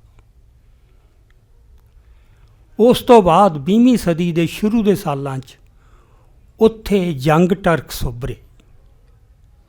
ਯੰਗ ਟਰਕਸ ਨੌਜਵਾਨ ਅਫਸਰ ਸੀ ਕੁਛ, ਉਹਨਾਂ ਨੇ ਮਾਡਰਨ ਥਾਟ ਤੋਂ ਇੰਸਪਾਇਰ ਹੋਏ ਸੀਗੇ। ਉਹਨਾਂ ਨੂੰ ਇਹ ਲੱਗਿਆ ਕਿ ਜਿਹੜੀ ਸਾਡੀ ਪੁਰਾਣੀ ਸਲਤਨਤ ਹੈ ਇਹ ਆਟੋਮਨ ਅੰਪਾਇਰ ਦੀ, ਇਹ ਤਾਂ ਧਾਰਮਿਕ ਕੱਟੜਵਾਦੀ ਜੇ ਬੰਦੇ ਨੇ, ਅਤੇ ਇਹ ਤਾਂ ਦੁਨੀਆ ਦੀਆਂ ਅੱਜ ਦੀ ਦੁਨੀਆ 'ਚ ਇਹ ਕਹਿ ਲਓ ਵੀ ਇਹ ਬੇੜਾ ਵਿਹਾ ਚੁੱਕੀ ਹੈ, ਇਹਨੂੰ ਤਾਂ ਬੜੀ ਨਫ਼ਰਤੀ ਨਿਗਾਹ ਨਾਲ ਦੇਖਿਆ ਜਾਂਦਾ। ਅਤੇ ਅਸੀਂ ਟਰਕੀ ਨੂੰ ਮਾਡਰਨਾਈਜ਼ ਕਰਨਾ ਹਰ ਪੱਖ ਤੋਂ। ਉਹ ਮਾਡਰਨਾਈਜੇਸ਼ਨ ਦੇ ਦੀਵਾਨੇ ਸੀਗੇ ਬੰਦੇ, ਅਤੇ ਉਹ ਇਤਿਹਾਸ 'ਚ ਪੱਕਾ ਹੀ ਉਹ ਸ਼ਬਦ ਸ਼ਾਮਲ ਹੋ ਗਿਆ ਯੰਗ ਟਰਕਸ। ਸੋ ਮੈਨੂੰ ਯਾਦ ਹੈ ਜਦੋਂ ਇੰਦਰਾ ਗਾਂਧੀ ਦੇ ਖਿਲਾਫ ਪਹਿਲਾਂ ਕੋਈ ਬੰਦਾ ਬੋਲਿਆ ਕਾਂਗਰਸ 'ਚ, ਉਹ ਸੀ ਚੰਦਰ ਸ਼ੇਖਰ ਪਾਰਲੀਮੈਂਟ 'ਚ, ਅਤੇ ਉਹਦਾ ਇੱਕ ਗਰੁੱਪ ਸੀ 4-5 ਜਾਣਿਆਂ ਦਾ। ਉਹਨਾਂ ਨੂੰ ਫਿਰ ਸਾਰੀ ਪ੍ਰੈਸ 'ਚ ਯੰਗ ਟਰਕਸ ਵੀ ਜਿਹੜੇ ਚੇਂਜ ਲਿਆਉਣ ਵਾਲੇ ਆ, ਕੋਈ ਸਥਾਪਿਤ ਹੋ ਚੁੱਕੀ ਚੀਜ਼ ਨੂੰ ਉਲਟਾਉਣ ਵਾਲੇ ਬੰਦੇ ਆ। ਸੋ ਇਹ ਉੱਥੇ ਯੰਗ ਟਰਕਸ ਉੱਭਰੇ, ਉਹਨਾਂ ਨੇ ਪਾਵਰ ਕੈਪਚਰ ਕਰ ਲਈ, ਤਾਕਤ 'ਚ ਆ ਗਏ, ਅਤੇ ਟਰਕੀ ਨੂੰ ਨਵੀਆਂ ਲੀਹਾਂ 'ਤੇ ਪਾਉਣ ਦਾ ਬੜੇ ਉਹਨਾਂ ਨੇ ਐਲਾਨ ਅਤੇ ਸੁਪਨੇ ਉਹਨਾਂ ਦੇ ਸੀਗੇ ਵੀ ਹੁਣ ਅਸੀਂ ਇਹਨੂੰ ਇੱਕ ਨਮੂਨੇ ਦਾ ਰਾਜ ਬਣਾਉਣਾ ਹੈ। ਪਰ ਕੁਛ ਚਿਰ ਬਾਅਦ ਉਹ ਸਮੱਸਿਆਵਾਂ ਆਉਣੀਆਂ ਸ਼ੁਰੂ ਹੋ ਗਈਆਂ। ਕੰਸੋਲੀਡੇਟ ਕਰਨਾ ਸੀ ਨਾ ਉਹਨੂੰ ਇੱਕ ਨੇਸ਼ਨ ਦੇ ਤੌਰ 'ਤੇ ਤੁਰਕੀ ਨੂੰ ਅਤੇ ਉਸ ਸਟੇਟ ਨੂੰ, ਪਰ ਸੀ ਅੰਦਰ ਡਾਇਵਰਸਿਟੀ ਬਹੁਤ ਸੀ। ਉਹ ਡਾਇਵਰਸਿਟੀ ਉਹਨਾਂ ਨੂੰ ਪ੍ਰੋਬਲਮ ਲੱਗਣ ਲੱਗ ਗਈ। ਜਿੱਥੇ ਮੈਂ ਜੈਨੋਸਾਈਡਲ ਇੰਪਲਸ ਦੀ ਗੱਲ ਲਿਆਉਂਗਾ ਵੀ ਉਹ ਕਦੋਂ ਪੈਦਾ ਹੁੰਦੀ ਹੈ। ਹਾਲਾਂਕਿ ਪਹਿਲਾਂ ਉਹ ਬੜੇ ਆਈਡਲਿਸਟ ਸੀਗੇ, ਇਹੋ ਜਿਹੇ ਬੰਦੇ ਨਹੀਂ ਸੀਗੇ। ਅਤੇ ਇੱਕ ਇਹ ਗੱਲ ਵੀ ਉਹ ਨਹਿਰੂ ਉਹਨਾਂ ਦਾ ਬਹੁਤ ਦੀਵਾਨਾ ਸੀ, ਜਵਾਹਰ ਲਾਲ ਨਹਿਰੂ, ਕਿਉਂਕਿ ਜਦੋਂ ਨਹਿਰੂ ਨੇ ਲਿਖਿਆ ਇਹ, ਕਿਉਂਕਿ ਜਿਹੜੇ ਮੁਸਲਮਾਨ ਅਸਲੀ ਮੁਸਲਮਾਨ ਹੁੰਦੇ ਉਹ ਦਾੜ੍ਹੀ ਰੱਖਦੇ ਸੀ ਨਾ, ਇਹਨਾਂ ਨੇ ਆ ਕੇ ਦਾੜ੍ਹੀਆਂ ਉਹਨਾਂ ਦੀਆਂ ਫੜ ਕੇ ਵੀ ਉਹਨਾਂ ਦੀ ਸ਼ੇਵ ਕੀਤੀ ਵੀ ਇਹ ਜਿਹੜੀਆਂ ਦਾੜ੍ਹੀਆਂ ਇਹ ਬੈਕਵਰਡਨੈਸ ਦਾ ਸਿੰਬਲ ਨੇ, ਅਤੇ ਅਸੀਂ ਤੁਰਕੀ ਨੂੰ ਇਹ ਤੋਂ ਮੁਕਤ ਕਰਨਾ, ਇਸ ਹਨੇਰੇ 'ਚੋਂ ਅਸੀਂ ਕੱਢਣਾ ਉਹਨੂੰ। ਨਹਿਰੂ ਕਹਿੰਦਾ ਵੀ ਮੈਨੂੰ ਸਭ ਤੋਂ ਵੱਧ ਹੁਣ ਤੁਸੀਂ ਨਹਿਰੂ ਦੇ ਮਾਈਂਡ ਦਾ ਹੀ ਪਤਾ ਲੱਗੂ ਇੱਥੋਂ। ਉਹ ਨਿਹਾਲ ਹੋਇਆ ਇਸ ਗੱਲ ਦੇ ਉੱਤੇ। ਸੋ ਇਸ ਤਰ੍ਹਾਂ ਦਾ ਉਹ ਚੱਲੇ ਅਤੇ ਮੁੜ ਕੇ ਪ੍ਰੋਬਲਮ ਆ ਗਈਆਂ। ਜੋ ਉਹ ਸੋਚਿਆ ਸੀ, ਕਲਪਿਆ ਸੀ, ਉਹ ਹਜੇ ਟਰਕੀ ਬਣੇ ਨਾ। ਫਿਰ ਵੀ ਅੰਦਰ ਪ੍ਰੋਬਲਮ ਆਇਆ ਜੀ ਅਸੀਂ ਅਜੇ ਇੱਕ ਮੁੱਠ ਹੋਏ ਹੀ ਨਹੀਂ, ਇੱਕ ਨੇਸ਼ਨ ਤਾਂ ਬਣੇ ਹੀ ਨਹੀਂ। ਸਾਡੇ ਅੰਦਰ ਤਾਂ ਇਹੋ ਜਿਹੇ ਤੱਤ ਬੈਠੇ ਨੇ ਜਿਹੜੇ ਅੰਦਰ ਸਮਾਏ, ਮਤਲਬ ਸਾਡੇ ਅੰਦਰ ਉਹ ਜੱਜ ਵੀ ਨਹੀਂ ਹੋ ਰਹੇ। ਫਿਰ ਉਹਨਾਂ ਨੇ ਉਹ ਆਇਡੈਂਟੀਫਾਈ ਕਰਨੇ ਸ਼ੁਰੂ ਕੀਤੇ ਵੀ ਪ੍ਰੋਬਲਮ ਤਾਂ ਇੱਥੇ ਪਈ ਹੈ ਜੀ। ਸੋ ਜਿੰਨਾ ਚਿਰ ਸਾਡੇ ਅੰਦਰੋਂ ਇਹ ਤਰੇੜਾਂ ਖਤਮ ਨਹੀਂ ਹੁੰਦੀਆਂ ਅਤੇ ਅਸੀਂ ਪੂਰੀ ਤਰ੍ਹਾਂ ਇਕਜੁੱਟ ਨਹੀਂ ਹੁੰਦੇ ਨੇਸ਼ਨ ਦੇ ਤੌਰ 'ਤੇ, ਉਹਨਾਂ ਚਿਰ ਇਹ ਮਸਲਾ ਹੱਲ ਨਹੀਂ ਹੁੰਦਾ। ਸੋ ਉਹਨਾਂ ਦਾ ਜਿਹੜਾ ਸੀਗਾ ਸੰਕਲਪ ਟਰਕੀ ਦਾ ਵੀ ਕਿਹੜੇ ਆਧਾਰ 'ਤੇ, ਉਹ ਸੀਗਾ ਪੈਨ ਤੁਰਤਰਾਨੀਅਨਿਜ਼ਮ, ਵੀ ਇੱਕ ਪ੍ਰੀ ਹਿਸਟੋਰਿਕ ਯੂਨਿਟੀ। ਕਿਸੇ ਮੌਕੇ ਰੇਸ ਦੇ ਆਧਾਰ 'ਤੇ ਅਸੀਂ ਫਲਾਨੀ ਨਸਲ ਦੇ ਲੋਕ ਹਾਂ, ਅਸੀਂ ਅਸਲ ਦੇ ਵਿੱਚ ਇੱਥੋਂ ਦੇ ਮੂਲ ਵਸਿੰਦੇ ਹਾਂ, ਅਤੇ ਜਿਹੜੀ ਟਰਕੀ ਸਟੇਟ ਹੈ ਉਹਦਾ ਫਾਊਂਡੇਸ਼ਨ ਸਟੋਨ ਅਸੀਂ ਹਾਂ। ਉਹਨਾਂ ਨੇ ਇਸ ਤਰ੍ਹਾਂ ਡਿਫਾਈਨ ਕਰ ਲਿਆ। ਸੋ ਆਪਾਂ ਜਿੱਥੇ ਸਮਝਣ ਵਾਲੀ ਗੱਲ ਹੈ ਵੀ ਜਦੋਂ ਸਟੇਟ ਨੂੰ ਪ੍ਰੋਬਲਮ ਆਉਂਦੀ ਹੈ, ਜਿੱਧਰ ਨੂੰ ਤੁਰੇ ਹੁੰਦੇ ਨੇ ਜਿੰਨੇ ਉਤਸ਼ਾਹ ਨਾਲ ਅਤੇ ਜਿੰਨੀ ਉਮੀਦ ਨਾਲ ਤੁਰੇ ਹੁੰਦੇ ਨੇ, ਉਹ ਜਦੋਂ ਗੱਲਾਂ ਪੂਰੀਆਂ ਨਹੀਂ ਹੁੰਦੀਆਂ ਫਿਰ ਉਹ ਅੰਦਰ ਪ੍ਰੋਬਲਮਾਂ ਦੇਖਣੇ ਸ਼ੁਰੂ ਕਰ ਦਿੰਦੇ ਨੇ ਵੀ ਸਾਨੂੰ ਕੌਣ ਰੋਕ ਰਿਹਾ, ਅੰਦਰ ਗੱਲ ਸਾਡੇ ਖਰਾਬੀ ਕੀ ਹੈ। ਇਹ ਆਮ ਵੀ ਰੁਚੀ ਆ, ਤੁਸੀਂ ਕਿਸੇ ਪਾਰਟੀ 'ਚ ਵੀ ਦੇਖ ਲਿਓ ਵੀ ਯਾਰ ਪਹਿਲਾਂ ਅੰਦਰੋਂ ਠੀਕ ਕਰੋ, ਵੀ ਪਹਿਲਾਂ ਜਿਹੜੇ ਪੈਰ ਦੇ ਰੋੜੇ ਜੇ ਰਾਹ 'ਚ ਪਹਿਲਾਂ ਇਹਨਾਂ ਨੂੰ ਦੂਰ ਕਰੋ। ਉਨਾ ਚਿਰ ਤੁਸੀਂ ਦੁਨੀਆ ਦੇ ਵਿੱਚ ਇੱਕ ਉਹਨੂੰ ਨਹੀਂ ਕਰ ਸਕਦੇ। ਇਹ ਹਿਟਲਰ ਦੇ ਵੀ ਸਾਹਮਣੇ ਇਹੀ ਪ੍ਰੋਬਲਮ ਆਈ ਸੀਗੀ ਵੀ ਜਦੋਂ ਤੁਸੀਂ ਹੋਰ ਵੱਡੀਆਂ ਲੜਾਈਆਂ ਲੜਨੀਆਂ ਪਹਿਲਾਂ ਆਪਦਾ ਘਰ ਪੂਰੀ ਤਰ੍ਹਾਂ ਸਿਕਿਉਰ ਕਰੋ। ਸੋ ਉਹਨਾਂ ਨੇ ਫਿਰ ਇਹ ਸਿਲਸਿਲਾ ਸ਼ੁਰੂ ਕੀਤਾ ਤੁਰਕੀਫਿਕੇਸ਼ਨ। ਹੁਣ ਤੁਰਕੀਫਿਕੇਸ਼ਨ ਕੀ ਸੀ? ਉਹਦੇ 'ਚ ਉਹਨਾਂ ਨੇ ਕਿਹਾ ਵੀ ਅਸਲੀ ਟਰਕ ਕੌਣ ਹੈ ਜਾਂ ਕੌਣ ਦੂਜੇ ਨੂੰ ਬੰਦੇ। ਸੋ ਇਸਤੰਬੁਲ ਉਹਨਾਂ ਦੀ ਰਾਜਧਾਨੀ ਹੈ। ਉੱਥੋਂ ਦੇ ਗਵਰਨਰ ਨੇ ਇੱਕ ਸਟੇਟਮੈਂਟ ਦਿੱਤੀ ਸੀ, ਮੈਂ ਤੁਹਾਨੂੰ ਉਹ ਪੜ੍ਹ ਕੇ ਸੁਣਾਉਣਾ, 4 ਲਾਈਨਾਂ ਦੀ ਆ। ਉਹਦੇ ਵਿੱਚੋਂ ਬੜੀ ਗੱਲ ਸਾਫ਼ ਹੋ ਜਾਂਦੀ ਹੈ। ਉਹਦਾ ਨਾਮ ਸੀਗਾ ਜਮਾਇਲ ਪਾਸ਼ਾ, ਗਵਰਨਰ ਸੀ। ਉਹਨੇ ਉਹ ਗੱਲ ਸਾਫ਼ ਕਰਤੀ, ਕਹਿੰਦਾ speaking for myself I am primarily an Ottoman. ਪਹਿਲ ਪ੍ਰਥਮੇ ਮੈਂ ਇੱਕ ਆਟੋਮੈਨ ਹਾਂ, but I do not forget that I am a Turk, and nothing can shake my belief that the Turkish state, Turkish race is the foundation stone of the Ottoman Empire। ਥੋੜ੍ਹੀ ਜਿਹੀ ਲੱਗੂ ਵੀ ਇਹ ਗੱਲ ਕੀ ਹੋਈ। ਹੁਣ ਆਪਾਂ ਇਹ ਸ਼ਬਦ ਬਦਲ ਲਈਏ, ਆਪਾਂ ਆਟੋਮੈਨ ਦੀ ਥਾਂ ਭਾਰਤੀ ਕਰ ਲਈਏ, ਟਰਕ ਦੀ ਥਾਂ ਹਿੰਦੂ ਕਰ ਲਈਏ। ਜਦੋਂ ਕੋਈ ਬੰਦਾ ਇਹ ਕਹੇ ਪਹਿਲ ਪ੍ਰਥਮੇ ਮੈਂ ਇੱਕ ਭਾਰਤੀ ਹਾਂ, ਪਰ ਮੈਂ ਕਦੇ ਨਹੀਂ ਭੁੱਲਦਾ ਮੈਂ ਇੱਕ ਹਿੰਦੂ ਹਾਂ, ਅਤੇ ਹਿੰਦੂ ਜਾਤੀ ਭਾਰਤੀ ਰਾਜ ਦੀ ਬੁਨਿਆਦ ਆ, ਫਾਊਂਡੇਸ਼ਨ ਸਟੋਨ ਹੈ, ਉਹਦਾ ਨੀਂਹ ਪੱਥਰ ਉਹ ਹੈ। ਫਿਰ ਇਹ ਗੱਲ ਸਮਝ ਵੱਧ ਆ ਜੀ। ਸ਼ੁਰੂ ਉੱਥੋਂ ਕਰੂ, ਹਾਂ ਭਾਰਤੀ, ਫਿਰ ਉਹ ਭਾਰਤ ਨੂੰ ਕਹਾਂ ਡਿਫਾਈਨ ਕਰ ਦੇਣਾ ਹੌਲੀ ਹੌਲੀ ਵੀ ਵੱਡ ਇਹਦਾ ਮਤਲਬ ਕੀ ਆ ਭਾਰਤ ਦਾ। ਸੋ ਉਹਨਾਂ ਨੇ ਇਹ ਕੰਮ ਕੀਤਾ। ਉਸ ਤੋਂ ਬਾਅਦ ਜਿਹੜੀ ਉਹਨਾਂ ਦੀ ਜਥੇਬੰਦੀ ਸੀ, ਯੰਗ ਟਰਕ ਤਾਂ ਆਪਾਂ ਕਹਿਤਾ, ਉਹ ਉਹਨਾਂ ਦੀ ਆਰਗੇਨਾਈਜੇਸ਼ਨ ਦਾ ਨਾਂ ਜਮਾਇਤ ਸੀਗਾ। ਕੇਂਦਰੀ ਕਮੇਟੀ ਵੀ ਉਹਨੂੰ ਮਤਲਬ ਜੇ ਉਹਨੂੰ ਟਰਾਂਸਲੇਟ ਕਰਨਾ ਹੋਵੇ, ਉਹਨਾਂ ਨੇ ਸਾਰੇ ਰਾਜਾਂ ਦੇ ਗਵਰਨਰਾਂ ਨੂੰ ਤਾਰਾਂ ਭੇਜਤੀਆਂ। ਉਹ ਤਾਰਾਂ ਉਹਨਾਂ ਨੇ ਭੇਜੀਆਂ 18 ਫਰਵਰੀ 1915 ਨੂੰ। ਜੰਗ ਦੀ ਹਾਲਤ ਹੈ ਅਤੇ ਅੰਦਰ ਉਹਨਾਂ ਨੂੰ ਲੱਗ ਰਿਹਾ ਵੀ ਅਸੀਂ ਸਾਡਾ ਕੰਮ ਸ਼ੇਕੀ ਹੈ। ਉਹਦੇ 'ਚੋਂ ਇੱਕ ਰਿਸਪੌਂਸ ਉਹਨਾਂ ਦਾ ਉੱਠ ਰਿਹਾ ਵੀ ਕੀ ਕਰੀਏ ਹੁਣ। ਫਿਰ ਉਹ ਤਾਰਾਂ ਉਹਨਾਂ ਨੇ ਭੇਜੀਆਂ। ਉਹਦੇ 'ਚ ਉਹ ਤਾਰਾਂ ਦੇ ਵਿੱਚ ਉਹਨਾਂ ਨੇ ਕਿਹਾ ਵੀ ਅਸੀਂ ਇਹ ਕਦੇ ਨਹੀਂ ਭੁੱਲ ਸਕਦੇ ਵੀ ਜਿਹੜੇ ਅਰਮੀਨੀਆਈ ਲੋਕ ਹੈ, ਇਹਨਾਂ ਨੇ ਇਤਿਹਾਸ 'ਚ ਸਾਡੇ ਨਾਲ ਕਿੰਨੀਆਂ ਜ਼ਿਆਦਤੀਆਂ ਕੀਤੀਆਂ, ਇਹ ਕਦੇ ਨਾ ਭੁੱਲੋ। ਅਤੇ ਇਸ ਕਰਕੇ ਅੱਜ ਟਰਕੀ ਨੂੰ ਜਿਹੜੇ ਅਰਮੀਨੀਅਨਸ ਨੇ ਉਹਨਾਂ ਤੋਂ ਟੋਟਲ ਮੁਕਤ ਕਰਾਓ, ਅਤੇ ਇੱਕ ਵੀ ਅਰਮੀਨੀਅਨ ਇੱਥੇ ਜਿਉਂਦਾ ਨਹੀਂ ਬਚਣਾ ਚਾਹੀਦਾ। ਇਹ ਤਾਰਾਂ ਨੇ ਜਿਹੜੇ 18 ਫਰਵਰੀ 1915 ਨੂੰ ਉਹਨਾਂ ਨੇ ਪਾਈਆਂ। ਇਹ 18 ਫਰਵਰੀ ਨੂੰ ਤਾਰਾਂ ਪਈਆਂ ਅਤੇ 24 ਅਪ੍ਰੈਲ ਦੀ ਰਾਤ ਨੂੰ ਇਕੱਲੀ ਰਾਜਧਾਨੀ 'ਚ 18 ਲੱਖ ਅਰਮੀਨੀਆਈਆਂ 'ਚੋਂ 12 ਲੱਖ ਕਤਲ ਕੀਤੇ। ਦੇਖੋ ਸਕੇਲ ਕਿੱਡੀ ਹੈ। ਕੀ ਇਹ ਸੁਸਾਇਟੀ ਦੀ ਮਦਦ ਬਗੈਰ ਹੋ ਸਕਦਾ ਸੀਗਾ? ਸੋ ਗੱਲ ਕਿੱਥੋਂ ਤੁਰੀ ਵੀ ਪਹਿਲਾਂ ਸੀ ਵੀ ਆਪਾਂ ਸਾਰੀ ਟਰਕਿਸ਼ ਹਾਂ ਜੀ, ਫਿਰ ਨਹੀਂ ਅਸਲੀ ਟਰਕਿਸ਼ ਕੌਣ ਹੈ, ਜਿੱਥੋਂ ਟਰਕੀਫਿਕੇਸ਼ਨ ਸ਼ੁਰੂ ਹੋਈ।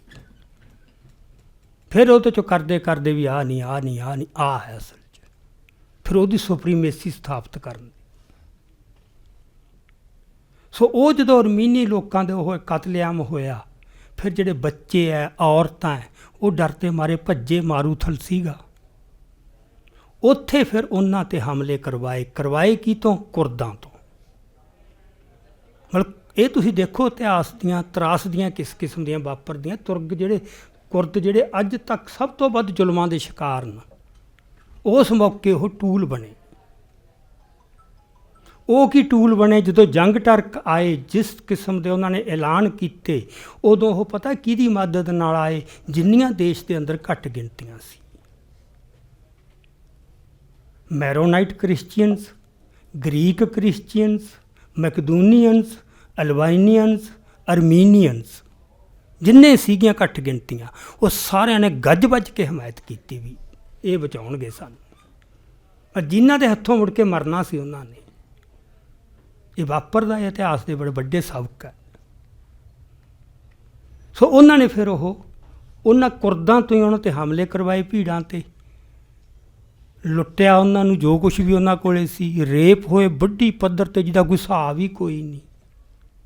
ਇੱਕ ਸਰਕੇਸ਼ੀਅਨ ਟਰਾਈਬਲਸ ਅਤੇ ਇੱਕ ਇਹ ਕੁਰਦ। ਸੋ ਇਹ ਉੱਥੇ ਸਿਲਸਿਲਾ ਚੱਲਿਆ। ਮੁੜ ਕੇ ਜਦੋਂ ਇੰਨੇ ਜ਼ੁਲਮ ਹੋਏ ਤਾਂ ਫਿਰ ਇਹ ਹੋਇਆ ਵੀ ਤੁਸੀਂ ਬਹੁਤ ਨਿਰਦੋਸ਼ ਬੰਦੇ ਮਾਰਤੇ। ਉਹਦੇ ਉੱਤੇ ਜਿਹੜਾ ਉਹਨਾਂ ਦਾ ਗ੍ਰਹਿ ਮੰਤਰੀ ਸੀਗਾ,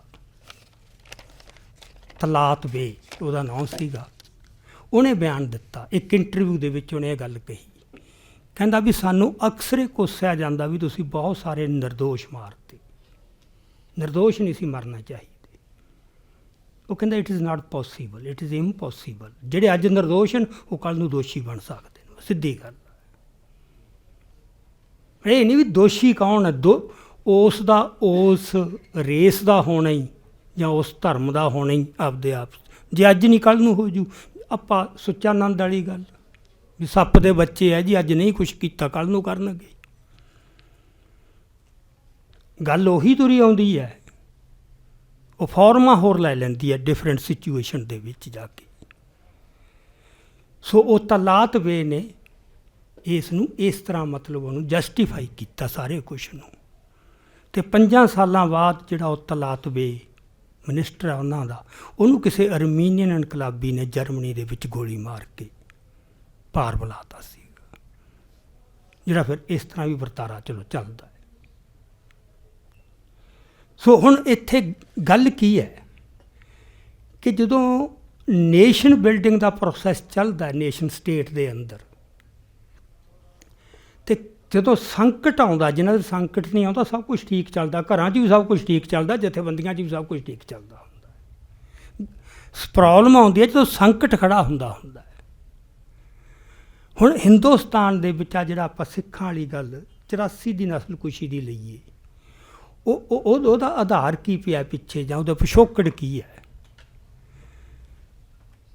ਤੁਹਾਨੂੰ ਤਾਂ ਨਹੀਂ ਪਤਾ ਹੋਣਾ। ਮਤਲਬ ਅਸੀਂ ਜਦੋਂ ਛੋਟੇ ਸੀ, ਜਦੋਂ ਪਹਿਲੀ ਚੋਣ ਹੋਈ ਆ 1952 ਦੇ ਵਿੱਚ, ਆਮ ਚੋਣ, ਮਤਲਬ ਲੋਕ ਭੰਗੜੇ ਪਾਉਂਦੇ ਫਿਰਦੇ ਸੀ ਵੀ ਸਾਡਾ ਰਾਜ ਆ ਗਿਆ। ਹਰ ਕਿਸਮ ਦੇ, ਕੀ ਦਲਿਤ, ਕੀ ਸਿੱਖ, ਕੀ ਈਸਾਈ, ਸਾਰੇ ਮਤਲਬ ਇਸ ਤਰ੍ਹਾਂ ਦੇ। ਤੁਸੀਂ ਦੇਖੋ ਉਮੀਦਾਂ ਕਿੰਨੀਆਂ, ਜਾਂ ਭੁਲੇਖੇ ਕਹਿ ਲਓ, ਅੱਜ ਤਾਂ ਭੁਲੇਖੇ ਕਹਿੰਦੇ ਆ, ਉਸ ਮੌਕੇ ਉਮੀਦਾਂ ਕਿੰਨੀਆਂ ਸੀਗੀਆਂ। ਅਤੇ ਕਾਂਗਰਸ ਜਿਹੜੀ ਸੀ ਉਹ ਸਾਰੀ ਸਟਰਗਲ ਦੇ ਵਿੱਚੋਂ, ਆਜ਼ਾਦੀ ਦੀ ਚੋਂ, ਉਹ ਇੱਕ ਨੈਸ਼ਨਲਿਜ਼ਮ ਦਾ ਸਿੰਬਲ ਬਣ ਕੇ ਉੱਭਰ ਆਈ ਸੀ। ਇਹ ਹੈ ਜਿਨ੍ਹਾਂ ਨੇ ਸਾਨੂੰ ਆਜ਼ਾਦੀ ਦਵਾਈ ਹੈ। ਇਸ ਕਰਕੇ ਉਹਨਾਂ ਇਲੈਕਸ਼ਨਾਂ 'ਚ ਮਤਲਬ ਕਾਂਗਰਸ ਦੇ ਸਾਹਮਣੇ ਕੋਈ ਵੀ ਨਹੀਂ ਸੀ ਖੜ੍ਹਦਾ, ਹੁੰਜਾ ਫੇਰ ਦਿੰਦੇ ਸੀ। ਕੀ ਪਾਰਲੀਮੈਂਟ ਦੀ ਇਲੈਕਸ਼ਨ ਹੈ, ਕੀ ਅਸੈਂਬਲੀਆਂ ਦੀ ਹੈ, ਸਭ ਜਗ੍ਹਾ ਦੇ ਉੱਤੇ, ਪੰਚਾਇਤਾਂ, ਬਲਾਕ ਸੰਮਤੀਆਂ ਅਤੇ ਜ਼ਿਲ੍ਹਾ ਪ੍ਰੀਸ਼ਦਾਂ ਤੱਕ, ਸਾਰੇ ਥਾਵਾਂ 'ਤੇ ਵੀ ਅਗਲਾ ਕਾਂਗਰਸ ਦਾ ਵਿਰੋਧ ਕਿਵੇਂ ਹੋ ਸਕਦਾ ਯਾਰ, ਇੰਨਾ ਇਹਨਾਂ ਨੇ ਸਾਨੂੰ ਆਜ਼ਾਦੀ ਦਵਾਈ ਹੈ। ਇਹ ਚੱਲਿਆ, ਇਹ ਚੱਲਦਾ ਹੁੰਦਾ। ਪਰ ਹੌਲੀ ਹੌਲੀ ਉਹ ਜੋਸ਼ ਨੇ ਕਿਤੇ ਠੰਡਾ ਵੀ ਪੈਣਾ ਹੁੰਦਾ ਹੈ। ਜਿਉਂ ਪ੍ਰੋਬਲਮਾਂ ਆਈਆਂ, ਕਿੰਨੇ ਥਾਵਾਂ 'ਤੇ ਮਤਲਬ ਲੋਕਾਂ ਨੇ ਲੜਨਾ ਸ਼ੁਰੂ ਕਰਨਾ ਹੁੰਦਾ ਵੀ ਜੋ ਕਿਹਾ ਸੀ ਉਹ ਤਾਂ ਹੋ ਨਹੀਂ ਰਿਹਾ। ਨਾ ਮਹਿੰਗਾਈ ਰੁਕ ਰਹੀ ਹੈ, ਨਾ ਬੇਰੁਜ਼ਗਾਰੀ ਖਤਮ ਹੋ ਰਹੀ ਹੈ, ਨਾ ਜਿਹੜੇ ਦੂਜੇ ਹੁਣ ਜਿਵੇਂ ਆਪਾਂ ਸਿੱਖਾਂ ਦੇ ਹੀ ਲਈਏ ਵੀ ਕਿੰਨਾ ਆਰਾਮ ਨਾਲ ਕਹਿਤਾ ਸੀ ਵੀ ਸਾਡਾ ਮਤਾ ਪਾਤਾ ਸੀ ਕਾਂਗਰਸ ਨੇ ਆਪਦੇ, ਵੀ ਅਸੀਂ ਜਦੋਂ ਸਾਡੇ ਹੱਥ 'ਚ ਰਾਜ ਆ ਗਿਆ, ਅਸੀਂ ਸਾਰੇ ਦੇਸ਼ ਨੂੰ ਨਵੀਂ ਤਰ੍ਹਾਂ ਜਥੇਬੰਦ ਕਰਾਂਗੇ, ਬੋਲੀ ਦੇ ਆਧਾਰ 'ਤੇ ਰਾਜ ਬਣਨਗੇ। ਅੰਗਰੇਜ਼ਾਂ ਨੇ ਬਣਾਏ ਸੀਗੇ ਆਪਦੀ ਐਡਮਿਨਿਸਟ੍ਰੇਸ਼ਨ ਦੀ ਸਹੂਲਤ ਨੂੰ ਮੁੱਖ ਰੱਖ ਕੇ। ਮਦਰਾਸ ਪ੍ਰੈਜੀਡੈਂਸੀ ਦੇ ਵਿੱਚ ਕਿੰਨੇ ਸੂਬੇ ਸੀ, ਸਾਰੇ ਜਿੰਨੇ ਦੱਖਣ ਦੇ ਹੈ। ਬੰਗਾਲ ਪ੍ਰੈਜੀਡੈਂਸੀ 'ਚ ਬਿਹਾਰ ਅਤੇ ਉੜੀਸਾ ਤੱਕ ਸੀਗੇ। ਇਸ ਤਰ੍ਹਾਂ ਬੰਬੇ ਦੇ ਵਿੱਚ। ਸੋ ਇਸ ਤਰ੍ਹਾਂ UPCP ਕਹਿੰਦੇ ਹੁੰਦੇ ਸੀ, ਸੈਂਟਰਲ ਜਿਹਨੂੰ ਆਪਾਂ, ਇਹ ਯੂਪੀ ਦੇ ਵਿੱਚ ਕਿੰਨੇ, ਉਹ ਇਹਨਾਂ ਤਾਂ ਇਹ ਸੀ ਵੀ ਅਸੀਂ ਯਾਰ ਉਹ ਸੂਬੇ ਬਣਾਵਾਂਗੇ। ਹੁਣ ਉਦੋਂ ਕਹਿਤਾ ਬੜੇ ਖੁਸ਼ ਹੋਏ ਲੋਕ।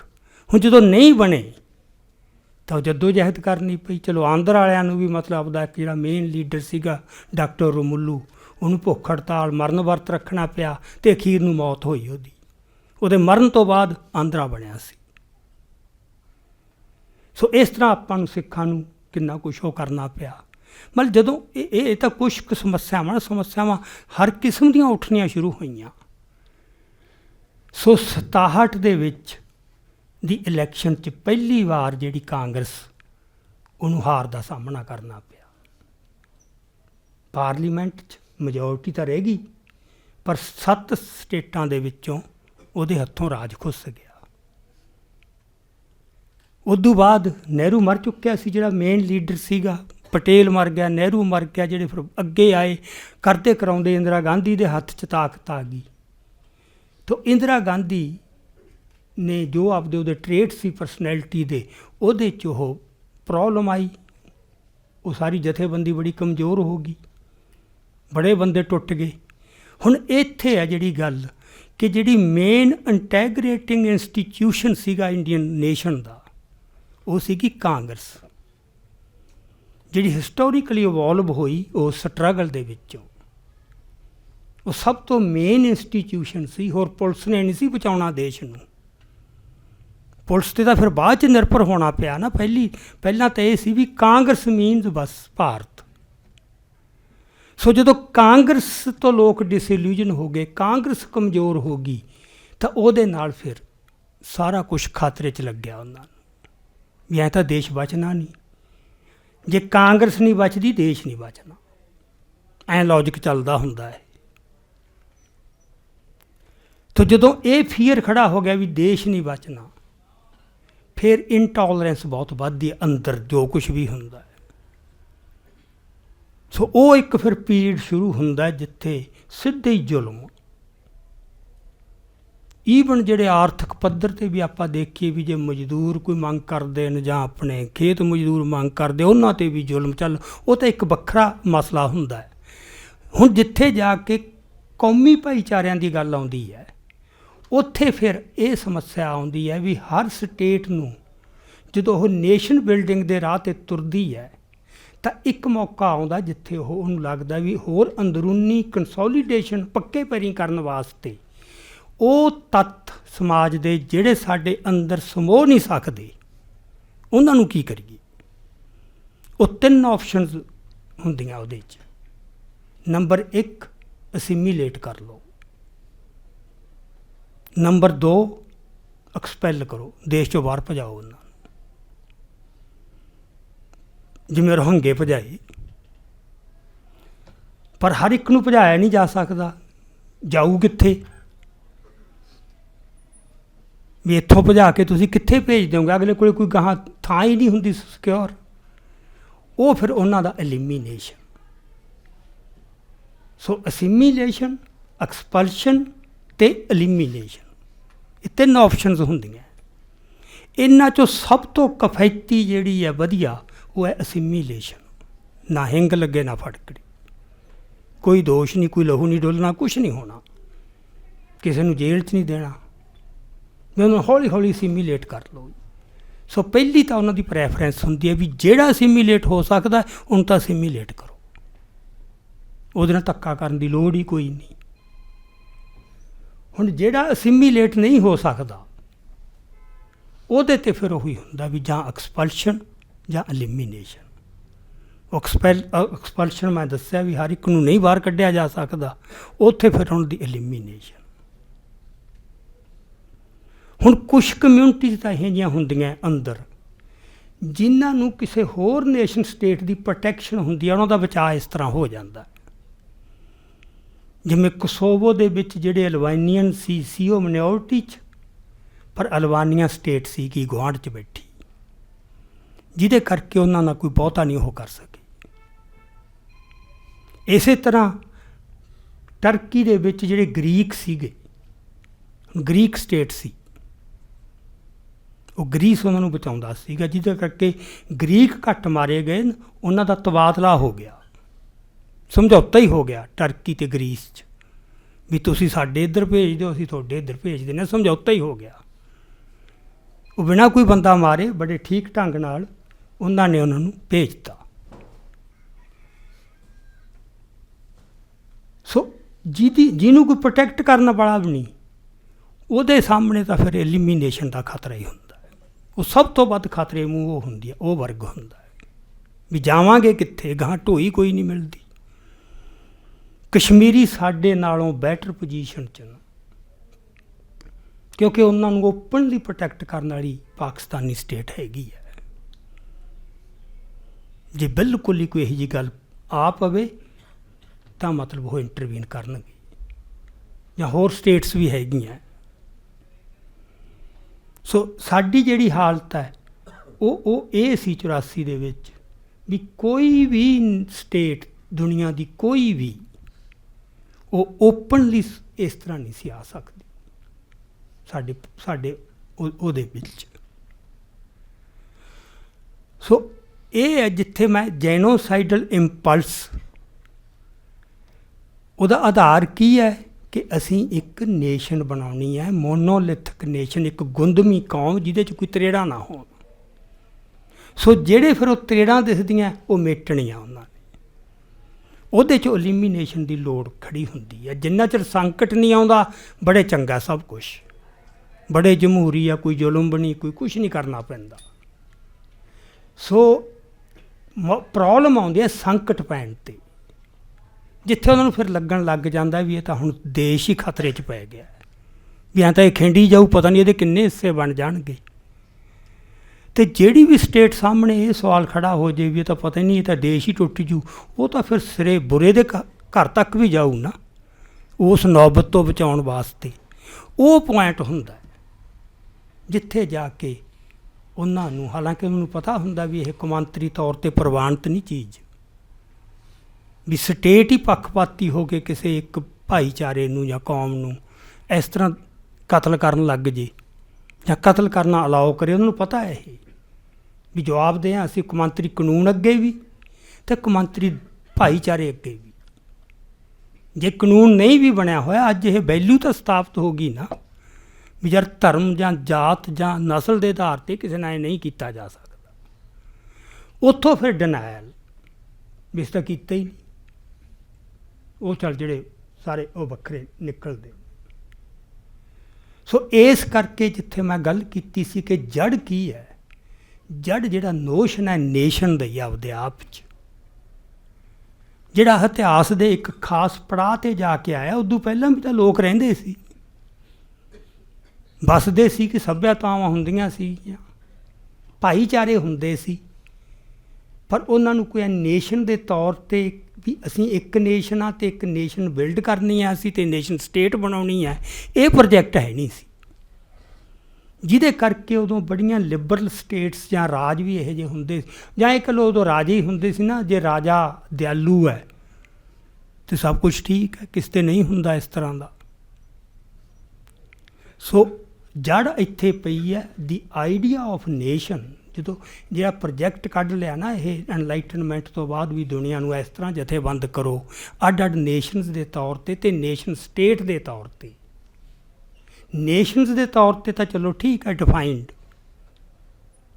ਕਿਉਂਕਿ ਹੈਗੇ ਹੀ ਆ, ਉਹ ਤਾਂ ਉਹਦੇ ਲੱਛਣ ਬਿਲਕੁਲ ਸਾਫ਼ ਹਨ ਵੀ ਕਿਹੜੀਆਂ ਕਿਹੜੀਆਂ ਗੱਲਾਂ ਸਾਂਝੀਆਂ ਹੋਣ ਤਾਂ ਇੱਕ ਨੇਸ਼ਨ ਬਣਦੀ ਹੈ। ਜਿਵੇਂ ਸਿੱਖ ਹਾਂ ਆਪਾਂ, ਇਹ ਸਾਡਾ ਕਲੇਮ ਹੈ ਕਿ ਅਸੀਂ ਨੇਸ਼ਨ ਬਣਨੀ ਹੈ, ਪਰ ਜਿਹੜਾ ਰਾਜ ਸਥਾਪਿਤ ਕਰਨਾ ਹੈ ਉਹ ਨੇਸ਼ਨ ਸਟੇਟ ਦਾ ਇੱਕ ਮਾਡਲ ਹੈ। ਜਿਹੜਾ ਇੱਕ ਤਾਂ ਉਹ ਹੈ, ਇੱਕ ਇਹ ਹੈ ਕਿ ਹਰ ਭਾਈਚਾਰੇ ਨੇ ਆਪਦੀ ਪਰੰਪਰਾ ਅਤੇ ਆਪਦੇ ਐਥੋਸ ਮੁਤਾਬਕ ਉਹਨੇ ਉਹ ਡਿਵੈਲਪ ਕਰਨਾ ਹੈ। ਅਸੀਂ ਅੱਜ ਕਿਹੜੇ ਰਾਜ 'ਤੇ ਫਖਰ ਕਰਦੇ ਹਾਂ? ਮਹਾਰਾਜਾ ਰਣਜੀਤ ਸਿੰਘ ਦੇ।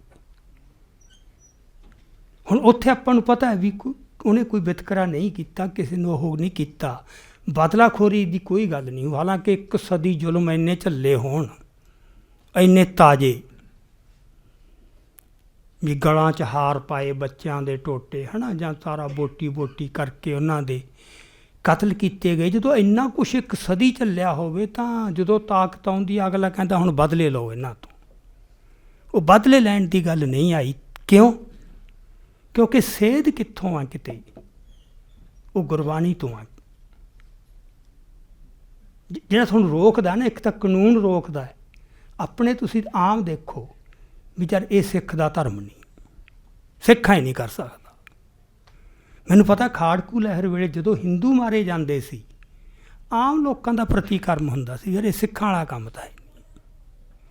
ਜਿਵੇਂ ਐਂ ਲੱਗਦਾ ਸਾਡੇ ਵਾਸਤੇ ਵੀ ਸਾਡਾ ਵੀ ਸਿਰ ਨੀਵਾਂ ਹੁੰਦਾ ਯਾਰ। ਇਸ ਤਰ੍ਹਾਂ ਲੋਕਾਂ ਦੇ ਰਿਸਪੌਂਸ ਬਣਦੇ ਹੁੰਦੇ ਨੇ। ਜਦੋਂ ਦਿੱਲੀ ਵਾਲਾ ਹੋਇਆ, ਕਿਤੇ ਵੀ ਐਂ ਨਹੀਂ ਹੋਇਆ ਵੀ ਇਹ ਹਿੰਦੂ ਦਾ ਧਰਮ ਨਹੀਂ ਯਾਰ।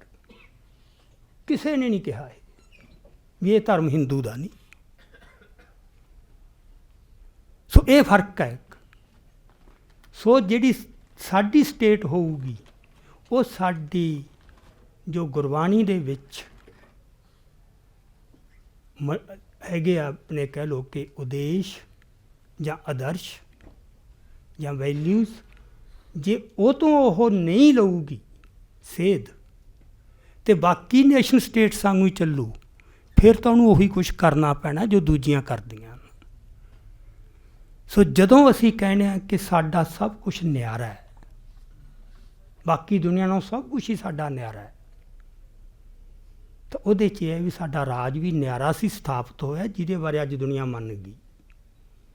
ਅਤੇ ਜਿਹੜਾ ਭਵਿੱਖ 'ਚ ਵੀ ਹੋਊ ਅਤੇ ਸਾਨੂੰ ਉਹੀ ਲੈ ਕੇ ਚੱਲਣਾ ਚਾਹੀਦਾ ਵੀ ਅਸੀਂ ਇੱਕ ਬਿਲਕੁਲ ਬਾਕੀ ਦੁਨੀਆ ਨਾਲੋਂ ਨਿਆਰਾ ਇਹ ਕਰਾਂਗੇ। ਸੋ ਇਹ ਜਿਹੜਾ ਨੇਸ਼ਨ ਸਟੇਟਸ ਦਾ ਮਾਮਲਾ ਹੈ, ਜਰਮਨੀ 'ਚ ਵੀ ਐਂ ਹੋਇਆ ਸੀ। ਹਿਟਲਰ ਨੂੰ ਹੋਰ ਪਹਿਲਾਂ ਤਾਂ ਜਰਮਨੀ ਜਿੰਨਾ ਲਿਬਰਲ ਕੋਈ ਵੀ ਨਹੀਂ ਸੀਗਾ। ਯਹੂਦੀ ਕਿੱਥੇ ਕਿੱਥੇ ਤੱਕ ਪਹੁੰਚੇ ਹੋਏ ਸੀ। ਹੁਣ ਜੇ ਉਹਨਾਂ 'ਚ ਜੈਨੋਸਾਈਡਲ ਇੰਪਲਸ ਮਤਲਬ ਉਸ ਮੌਕੇ ਵੀ ਹੁੰਦੀ ਤਾਂ ਉਹ ਉਸ ਮੌਕੇ ਉਹ ਉਹਨਾਂ ਨੂੰ ਕਿਉਂ ਇੱਥੋਂ ਤੱਕ ਜਾਣ ਦਿੰਦੇ? ਹਰ ਖੇਤਰ 'ਚ ਉਹ ਮੂਹਰੇ ਸੀ। ਉਹ ਕਦੋਂ ਐਕਟੀਵੇਟ ਹੋਈ ਉਹ ਜਿਹੜੀ ਇੰਪਲਸ ਸੀਗੀ? ਜਦੋਂ ਲੱਗਿਆ ਵੀ ਜਰਮਨੀ ਤਾਂ ਖਤਰੇ 'ਚ ਆ। ਮਤਲਬ ਹਿਟਲਰ ਨੂੰ ਇਹ ਸੀ ਨਾ ਵੀ ਦੁਨੀਆ ਦੀ ਨੰਬਰ 1 ਤਾਕਤ ਬਣਾਉਣਾ ਇਹਨੂੰ, ਵੀ ਸਾਰੀ ਦੁਨੀਆ 'ਚ ਜਰਮਨੀ ਦੀ ਧਾਕ ਹੋਵੇ। ਅਤੇ ਉਦੋਂ ਫਿਰ ਉਹਨੂੰ ਲੱਗਿਆ ਵੀ ਉਹ ਇਹ ਉਹਨਾਂ ਚਿਰ ਪੋਸੀਬਲ ਨਹੀਂ ਜਿੰਨਾ ਚਿਰ ਅੰਦਰ ਜਿਹੜੇ ਬੈਠੇ ਬੰਦੇ ਨੇ ਜਿਹੜੇ ਸਾਡੇ 'ਚ ਸਮਾਉਂਦੇ ਨਹੀਂ। ਇਹ ਪੋਟੈਂਸ਼ੀਅਲ ਡੇਂਜਰ ਹੈ। ਇਹ ਤਾਂ ਖਤਰਾ ਕਿਸੇ ਮੌਕੇ ਵੀ ਬਣ ਸਕਦਾ ਹੈ ਵੀ ਇਹਨਾਂ ਤੋਂ ਮੁਕਤ ਕਰਾਓ ਪਹਿਲਾਂ ਜਰਮਨੀ ਨੂੰ। ਸੋ ਅੱਜ ਜਦੋਂ ਆਪਾਂ ਗੱਲ ਕਰਦੇ ਹਾਂ ਨਾ ਕਿ ਫੇਰ ਹੋ ਸਕਦੀ ਹੈ ਸਿੱਖਾਂ ਦੀ ਨਸਲਕੁਸ਼ੀ, ਤਾਂ ਅੱਜ ਇਹ ਗੱਲ ਬਹੁਤ ਸਮਝਣ ਦੀ ਲੋੜ ਹੈ ਕਿ ਆਲਮੋਸਟ ਹਿਟਲਰ ਦੀ ਰੂਹ ਮੋਦੀ ਦੇ ਵਿੱਚ ਆ ਚੁੱਕੀ ਹੈ। ਉਹੀ ਅੰਬੀਸ਼ਨਸ, ਦੁਨੀਆ ਕੀ ਇੱਕ ਨੰਬਰ ਤਾਕਤ। ਅਜੇ ਤਾਂ ਚਲੋ ਬੁੱਤ ਉੱਚੇ ਲਾ ਕੇ ਉਹ ਸਾਰ ਲੈਂਦਾ ਹੈ ਵੀ ਸਾਡਾ ਬੁੱਤ ਸਭ ਤੋਂ ਉੱਚਾ ਹੈ, ਜਾਂ ਛੋਟੀਆਂ ਗੱਲਾਂ ਤੋਂ। ਪਰ ਹੁਣ ਸਭ ਨੂੰ ਪਤਾ ਹੈ ਕਿ ਜੰਗ ਤਾਂ, ਹਾਲਾਤ ਤਾਂ ਦੁਨੀਆ ਦੇ ਬਣ ਰਹੇ ਨੇ ਜੰਗ ਵਾਲੇ। ਫਿਰ ਟਿਕ ਟਕਾ ਤਾਂ ਕਿਤੇ ਵੀ ਨਹੀਂ। ਅਤੇ ਇਹ ਜਦੋਂ ਜਿਹੜਾ ਇਸ ਤਰ੍ਹਾਂ ਦਾ ਕਤਲੇਆਮ ਨਿਕਲਦਾ ਨਾ, ਜਿੱਥੇ ਆਮ ਨੋਰਮਸ ਉਦੋਂ ਫਿਰ ਲਾਗੂ ਨਹੀਂ ਹੁੰਦੇ, ਉਹ ਹੁੰਦੇ ਆ ਜਾ ਕੇ ਜੰਗ ਦੀ ਹਾਲਤ 'ਚ। ਸੋ ਇਸ ਪੱਖੋਂ ਬਹੁਤ ਸੁਚੇਤ ਰਹਿਣਾ ਪਊ। ਇੱਕ ਸੁਚੇਤ, ਇੱਕ ਕੁਛ ਕਦਮ ਚੁੱਕਣੇ ਪੈਣਗੇ। ਆਹ ਤੁਸੀਂ ਦੇਖੋ ਜਿਹੜੇ ਕੁਛ ਸਟੈਪ ਚੁੱਕਦੇ ਨੇ ਨਾ, ਸੁਧੀਰ ਸੂਰੀ ਅਤੇ ਉਹ ਡੇਰਾ ਪ੍ਰੇਮੀ, 2 ਕਤਲ ਹੋਏ ਨਾ। 2 ਕਤਲਾਂ ਤੋਂ ਬਾਅਦ ਫੈਸਲੇ ਕੀ ਹੋਏ ਵੀ ਸਾਰੇ ਲਾਇਸੈਂਸਾਂ ਦੀ ਵੈਰੀਫਿਕੇਸ਼ਨ ਕਰੋ, ਜਿਹੜੇ ਗਲਤ ਲਾਇਸੈਂਸ ਕਿਤੇ ਇਸ਼ੂ ਕੀਤੇ ਗਏ ਉਹ ਵਾਪਸ ਲੈ ਲਓ। ਹੁਣ ਇਹ ਕਿੱਡੇ ਕੁ ਕਤਲ ਹੈ ਦੋਵੇਂ, ਉਹ ਬੰਦਿਆਂ ਦੀ ਕਿੱਡੀ ਕੁ ਪੰਜਾਬ ਨੂੰ ਦੇਣ ਆ ਦੋਹਾਂ ਦੀ। ਇੱਕ ਤਾਂ ਉਂਝ ਹੀ ਗੁਨਾਹਗਾਰ ਆ ਸਿੱਧਾ ਹੀ, ਉਹ ਤਾਂ ਕਾਨੂੰਨ ਦੀਆਂ ਨਜ਼ਰਾਂ 'ਚ ਹੀ ਗੁਨਾਹਗਾਰ ਹੈ, ਮਤਲਬ ਡੇਰਾ ਪ੍ਰੇਮੀ ਤਾਂ ਐਡੇ ਵੱਡੇ ਕ੍ਰਾਈਮ ਦਾ। ਅਤੇ ਦੂਜਾ ਇੱਕ ਆਪਾਂ ਕਹਿ ਲਈਏ ਇੱਕ ਧੇਲੇ ਦਾ ਬੰਦਾ ਨਹੀਂ ਸੁਸਾਇਟੀ 'ਚ ਬੈਠਾ, ਇੱਕ ਨਫ਼ਰਤੀ ਭਾਸ਼ਣ ਤੋਂ ਬਗੈਰ। ਹੋਰ ਕੀ ਹੈ? ਇਦੋਂ ਪਹਿਲਾਂ 2 ਕਿੱਡੇ ਕਤਲ ਹੋਏ ਨੇ। ਇੱਕ ਸੰਦੀਪ ਅੰਬੀਆਂ ਦਾ ਜਿਹੜਾ ਖੇਡ ਜਗਤ ਦੀ ਐਡੀ ਹਸਤੀ, ਦੂਜੇ ਪਾਸੇ ਸਿੱਧੂ ਮੂਸੇਵਾਲਾ। ਜਿਹੜਾ ਸੰਗੀਤ ਜਗਤ ਦਾ ਐਡਾ ਵੱਡਾ ਹਸਤੀ ਸੀਗੀ, ਉਦੋਂ ਕਿਉਂ ਨਾ ਇਹ ਪ੍ਰਤੀਕਰਮ ਹੋਇਆ? ਇਹ ਫੈਸਲੇ ਉਦੋਂ ਹੋਣੇ ਚਾਹੀਦੇ ਸੀ, ਜਾਂ ਇਸ ਤਰ੍ਹਾਂ ਮਤਲਬ ਇੰਨਾ ਅਲਾਰਮਿੰਗ ਜਿਹੜਾ ਹੁੰਦਾ ਰਿਐਕਸ਼ਨ ਨਾ ਵੀ ਐਂ ਤਾਂ ਕੰਮ ਚੱਲਣਾ ਨਹੀਂ, ਹੁਣ ਤਾਂ ਕੋਈ ਸਟੈਪ ਚੁੱਕਣੇ ਪੈਣਗੇ, ਉਦੋਂ ਬਿਲਕੁਲ ਕੈਜੂਅਲੀ ਲਿਆ ਗਿਆ। ਕਿਉਂ? ਉਹ ਜਿਹੜੇ ਮਰੇ ਸੀ ਉਹ ਉਹਨਾਂ ਦੇ ਨਹੀਂ ਸੀ, ਜਿਹੜੇ ਹੁਣ ਮਰੇ ਨੇ ਉਹਨਾਂ ਦੇ ਆਪਦੇ ਹੈ। ਅਤੇ ਹੁਣ ਜਦੋਂ ਲਾਇਸੈਂਸਾਂ ਦੀ ਵੈਰੀਫਿਕੇਸ਼ਨ, ਉਹਦਾ ਮਤਲਬ ਇਹ ਹੈ ਕਿ ਜਿਹੜੇ ਗਲਤ ਹੱਥਾਂ 'ਚ ਹਥਿਆਰ ਚਲੇ ਗਏ ਉਹ ਵਾਪਸ ਲਓ। ਉਹ ਗਲਤ ਹੱਥ ਸਿੱਖਾਂ ਨੂੰ ਹਥਿਆਰ ਰਹਿਤ ਕਰਨਾ ਹੈ। ਸਿੱਖ ਦੇ ਹੱਥ 'ਚ ਹਥਿਆਰ ਖਤਰਾ ਹੀ ਖਤਰਾ ਹੈ, ਜਿਹੜਾ ਸਾਡਾ ਪੂਰਾ ਪਾਲਤੂ ਨਹੀਂ। ਸੋ ਇਹ ਛੋਟੀ ਗੱਲ ਲੱਗਦੀ ਹੈ ਸਾਨੂੰ ਕਿ ਉਹਨਾਂ ਨੇ ਚੱਲ ਊਂ ਇੱਕ ਰੂਟੀਨ ਉਹ 'ਚ ਚੁੱਕ ਲਈ। ਇਹਦੇ 'ਚ ਮਾਈਂਡ ਸੈੱਟ ਦਾ ਵੀ ਪਤਾ ਲੱਗਦਾ ਉਹਨਾਂ ਦਾ, ਵੀ ਜਦੋਂ ਕਿਤੇ ਐਂ ਲੱਗੂ ਇਹੀ ਜਿਹੀ ਹਾਲਤ, ਉਹ ਫਿਰ ਇਸ ਤਰ੍ਹਾਂ ਕਰਨਗੇ। ਅਤੇ ਇਸ ਸਿਚੁਏਸ਼ਨ 'ਚ ਮਤਲਬ ਬਾਦਲ ਦਲ ਦਾ ਅੱਜ ਫੇਰ ਮਤਲਬ ਹੈ ਨਾ ਓਪਨਲੀ ਬੇਸ਼ਰਮੀ ਨਾਲ ਇਹ ਕਹਿਣਾ ਕਿ ਸਾਡਾ ਸਮਝੌਤਾ ਸਿਰਫ BJP ਨਾਲ ਹੀ ਹੋ ਸਕਦਾ, ਹੋਰ ਕਿਸੇ ਨਾਲ ਨਹੀਂ। ਇਹ ਹੈ ਜਿੱਥੋਂ ਢਾਹ ਲੱਗੂਗੀ। ਇਹ ਇਕੱਲਾ ਵੋਟਾਂ ਸੀਟਾਂ ਹਾਰਨ ਦਾ ਮਾਮਲਾ ਨਹੀਂ, ਇਹ ਸਾਡੀ ਆਪਦੀ ਕੌਮੀ ਪਛਾਣ ਅਤੇ ਕੌਮੀ ਹਸਤੀ ਨੂੰ ਬਚਾ ਕੇ ਰੱਖਣ ਦਾ ਮਾਮਲਾ ਹੈ। ਸੋ ਇਹ ਕ੍ਰਾਈਮ ਕਿਸ ਕਿਸਮ ਦਾ ਹੈ? ਕੋਈ ਸਿਆਸੀ ਗਲਤੀ ਨਹੀਂ ਇਕੱਲੀ ਵੀ ਉਹ ਸਿਆਸੀ ਤੌਰ 'ਤੇ ਗਲਤ ਸੋਚ ਰਹੇ ਨੇ। ਸੋ ਇਹਨਾਂ ਨਜ਼ਰਾਂ ਰਾਹੀਂ ਇਸ ਦ੍ਰਿਸ਼ਟੀ ਤੋਂ ਦੇਖਣਾ ਸਾਰੇ ਕੁਛ ਨੂੰ, ਅਤੇ ਫਿਰ ਕੋਈ ਸਟੈਪ ਚੁੱਕਣੇ, ਆਪਦੇ ਆਪ ਨੂੰ ਤਿਆਰ ਕਰਨਾ। ਹੁਣ ਜਿਵੇਂ ਆਹੀ ਗੱਲ ਹੈ, ਬੰਦਿਆਂ ਨੇ ਮੈਨੂੰ ਲੱਗਦਾ ਬਹੁਤਿਆਂ ਨੇ ਇਹਨੂੰ ਕੈਜੂਅਲੀ ਲਿਆ ਹੋਊ ਵੀ ਚੱਲ ਠੀਕ ਆ, ਉਹਨਾਂ ਨੇ ਉਹ ਹਥਿਆਰਾਂ ਦੀ ਵੈਰੀਫਿਕੇਸ਼ਨ ਕਰ ਰਹੇ ਨੇ। ਅਤੇ ਕੁਛ ਵੀ ਕੈਜੂਅਲੀ ਨਹੀਂ ਹੁਣ, ਜੋ ਇੱਕ ਇੱਕ ਚੀਜ਼ ਨੂੰ ਧਿਆਨ ਨਾਲ ਦੇਖਣਾ ਪਊ, ਕਿੱਧਰ ਨੂੰ ਗੱਲ ਵੱਧ ਰਹੀ ਹੈ ਅਤੇ ਕਿੱਧਰ ਨੂੰ ਜਾ ਰਹੀ ਹੈ। ਸੋ ਮੇਰਾ ਖਿਆਲ ਕਾਫੀ ਗੱਲਾਂ ਜਿੰਨੀਆਂ ਕੁ ਮੈਂ ਕਰਨੀਆਂ ਚਾਹੁੰਦਾ ਸੀਗਾ ਉਹ ਤਕਰੀਬਨ ਹੋ ਗਈਆਂ। ਅਤੇ ਮੈਂ ਵੀ ਜੈਨੋਸਾਈਡਲ ਇੰਪਲਸ ਦਾ ਮਾਮਲਾ ਨੇਸ਼ਨ ਬਿਲਡਿੰਗ ਨਾਲ ਕਿਵੇਂ ਜੁੜਿਆ ਹੋਇਆ ਅਤੇ ਕਿਸ ਸਟੇਜ 'ਤੇ ਜਾ ਕੇ ਉਹ ਐਕਟੀਵੇਟ ਹੁੰਦੀ ਹੈ ਜਦੋਂ ਸੰਕਟ, ਅਤੇ ਅੱਜ ਇੰਡੀਆ ਇਤਿਹਾਸ ਦੇ ਸਭ ਤੋਂ ਵੱਡੇ ਸੰਕਟ 'ਚ ਪਾਰਟੀ ਕੋਈ ਨਹੀਂ, ਪਾਰਟੀ ਹੈ ਨਹੀਂ, BJP ਪਾਰਟੀ ਕੋਈ ਨਹੀਂ, ਡੇਢ ਬੰਦਾ ਹੀ ਆ ਉੱਪਰ ਜਿਹੜਾ ਰਾਜ ਕਰੀ ਜਾ ਰਿਹਾ। ਕਾਂਗਰਸ ਕੋਲੇ ਬਹੁਤ ਤਕੜਾ ਇੰਸਟੀਟਿਊਸ਼ਨ ਸੀਗਾ ਪਾਰਟੀ ਦਾ, ਬਹੁਤ ਤਕੜਾ, ਹੋਰ ਬੜਾ ਕੁਛ ਸੀਗਾ। ਇਹਨਾਂ ਨੇ ਤਾਂ ਟੋਟਲੀ BC ਜਿਹੜੇ ਬੰਦੇ ਯਾਰ ਕੋਈ ਕਿਸੇ ਚਪੜਾਸੀ ਦੇ ਕਾਬਲ ਨਹੀਂ, ਉਹ ਬੰਦੇ BC ਲਾਈ ਜਾ ਰਹੇ ਨੇ, ਜਿਹਦਾ ਮਤਲਬ ਵੀ ਬੰਦੇ ਸਾਡੇ ਪ੍ਰਤੀ ਵਫਾਦਾਰ ਹੋਣ। ਬਸ ਇਹ ਸਭ ਤੋਂ ਡਰੇ ਹੋਏ ਬੰਦੇ ਦੀਆਂ ਨਿਸ਼ਾਨੀਆਂ ਹੁੰਦੀਆਂ, ਇੰਨੇ ਡਰ, ਅਤੇ ਡਰ 'ਚੋਂ ਬੜੇ ਕ੍ਰਾਈਮ ਨਿਕਲਦੇ ਬਹੁਤ ਭੈੜੇ। ਸੋ ਇਸ ਸਥਿਤੀ ਨੂੰ ਸਮਝੋ, ਉਹਨਾਂ ਦੀ ਨੂੰ ਮਾਨਸਿਕ ਜਿਹੜੀ ਸਥਿਤੀ ਹੈ, ਬਹੁਤ ਡਰੇ ਪਏ ਨੇ। ਅਤੇ ਥੋੜ੍ਹਾ ਜਿਹਾ ਜਿਵੇਂ ਪੱਤਾ ਹਿਲਦਾ ਵੀ ਫਿਰ ਲੱਗਦਾ ਨਾ ਤੂਫਾਨ ਆ ਰਿਹਾ ਕੋਈ। ਆਪਾਂ ਕਈ ਵਾਰ ਉਂਝ ਹੀ ਕਹਿ ਦਿੰਦੇ ਹਾਂ ਯਾਰ ਵੀ ਮਾੜੀ ਜਿਹੀ ਗੱਲ ਸੀ, ਉਹ ਮੈਂ ਵੱਡੀ ਬਣਾ ਰਿਹਾ, ਉਹਨਾਂ ਵਾਸਤੇ ਵੱਡੀ ਹੈਗੀ ਹੈ, ਸਾਨੂੰ ਲੱਗਦਾ ਮਾੜੀ ਜੀ। ਸੋ ਬੰਦਿਆਂ ਦੀ ਇੱਥੇ ਇੱਕ ਇੱਕ ਚੀਜ਼ ਨੂੰ ਉਹ ਸੁੰਘਣਗੇ, ਕੌਣ ਕੀ ਬੋਲ ਰਿਹਾ, ਕੌਣ ਕੀ ਕਹਿ ਰਿਹਾ, ਕੌਣ ਕੀ ਕਰ ਰਿਹਾ। ਅਤੇ ਸਾਡੇ ਵਾਸਤੇ ਸਭ ਤੋਂ ਮਾੜੀ ਹਾਲਤ ਇਹ ਹੈ ਕਿ ਅੰਦਰੋਂ ਹੀ ਬੜੇ ਉਹਨਾਂ ਨਾਲ ਮਿਲਣ ਨੂੰ ਤਿਆਰ ਬੈਠੇ ਨੇ। ਇਹ ਹੈ ਚਿੰਤਾ ਦਾ ਮਾਮਲਾ। ਇਹ ਤੋਂ ਕਿਵੇਂ ਕੌਮ ਨੂੰ ਬਚਾਉਣਾ ਹੈ, ਮੁਕਤ ਕਰਨਾ ਹੈ, ਇਹ ਵੀ ਕੋਈ ਐਂ ਨਹੀਂ ਵੀ ਬਾਦਲਾਂ ਨੂੰ ਗਾਲਾਂ ਕੱਢ ਕੇ ਵੀ ਮਸਲਾ ਹੱਲ ਹੋਣਾ ਹੈ। ਬਸ ਮੈਂ ਬਹੁਤਾ ਨਹੀਂ, ਮੈਂ ਇੱਕੋ ਹੀ ਗੱਲ ਕਹਿਣਾ ਕਿ ਆਤਮਿਕ ਤੌਰ 'ਤੇ ਜਦੋਂ ਸਿੱਖ ਕੌਮ ਕਮਜ਼ੋਰ ਹੋਊ, ਉਹਦੇ 'ਚ ਸਾਰੇ ਰੋਗ ਲੱਗਣਗੇ ਫਿਰ ਉਹ ਸਰੀਰ ਨੂੰ। ਰਾਜਸੀ ਤੌਰ 'ਤੇ ਸਾਡੇ 'ਚ ਗੁੱਸਾ ਹੈ ਬਥੇਰਾ, ਸਭ ਕੁਛ ਲੜ ਵੀ ਸਕਦੇ ਹਾਂ, ਪਰ ਜੋ ਬੁਨਿਆਦ ਹੈ ਅਧਿਆਤਮਿਕ, ਜੋ ਸਿੱਖ ਦਾ ਇੱਕ ਸਿੱਖ ਦੀ ਪੋਲੀਟਿਕਸ, ਸਿੱਖ ਦਾ ਕਰਮ, ਸਿੱਖ ਦਾ ਕਿਰਦਾਰ, ਉਹ ਕੀ ਹੈ, ਉਹ ਹੈ ਵੱਡੀ ਗੱਲ। ਸੋ ਇਸ ਕਰਕੇ ਜਿੱਥੇ ਵੀ ਕੋਈ ਬੈਠਾ ਹੈ ਉਹ ਆਪਦੇ ਕੰਮ ਨੂੰ ਉਹ ਇਸ ਤਰ੍ਹਾਂ ਵਿਉਂਤੇ, ਇਸ ਤਰ੍ਹਾਂ ਚਲਾਵੇ ਕਿ ਜਿਹੜਾ ਆਹ ਪੱਖ ਹੈ। ਬਾਕੀ ਤਾਂ ਬਹੁਤ ਵਕਤੀ ਗੱਲਾਂ ਆਉਂਦੀਆਂ ਰਹਿੰਦੀਆਂ ਜਾਂਦੀਆਂ ਰਹਿੰਦੀਆਂ, ਉਹ ਤਾਂ ਸਿਲਸਿਲੇ ਚੱਲਦੇ ਰਹਿਣਗੇ। ਸੋ ਇੰਨੀਆਂ ਕੁ ਵਿਚਾਰਾਂ ਪ੍ਰਵਾਨ ਕਰਿਓ। ਵਾਹਿਗੁਰੂ ਜੀ ਕਾ ਖਾਲਸਾ, ਵਾਹਿਗੁਰੂ ਜੀ ਕੀ ਫਤਿਹ।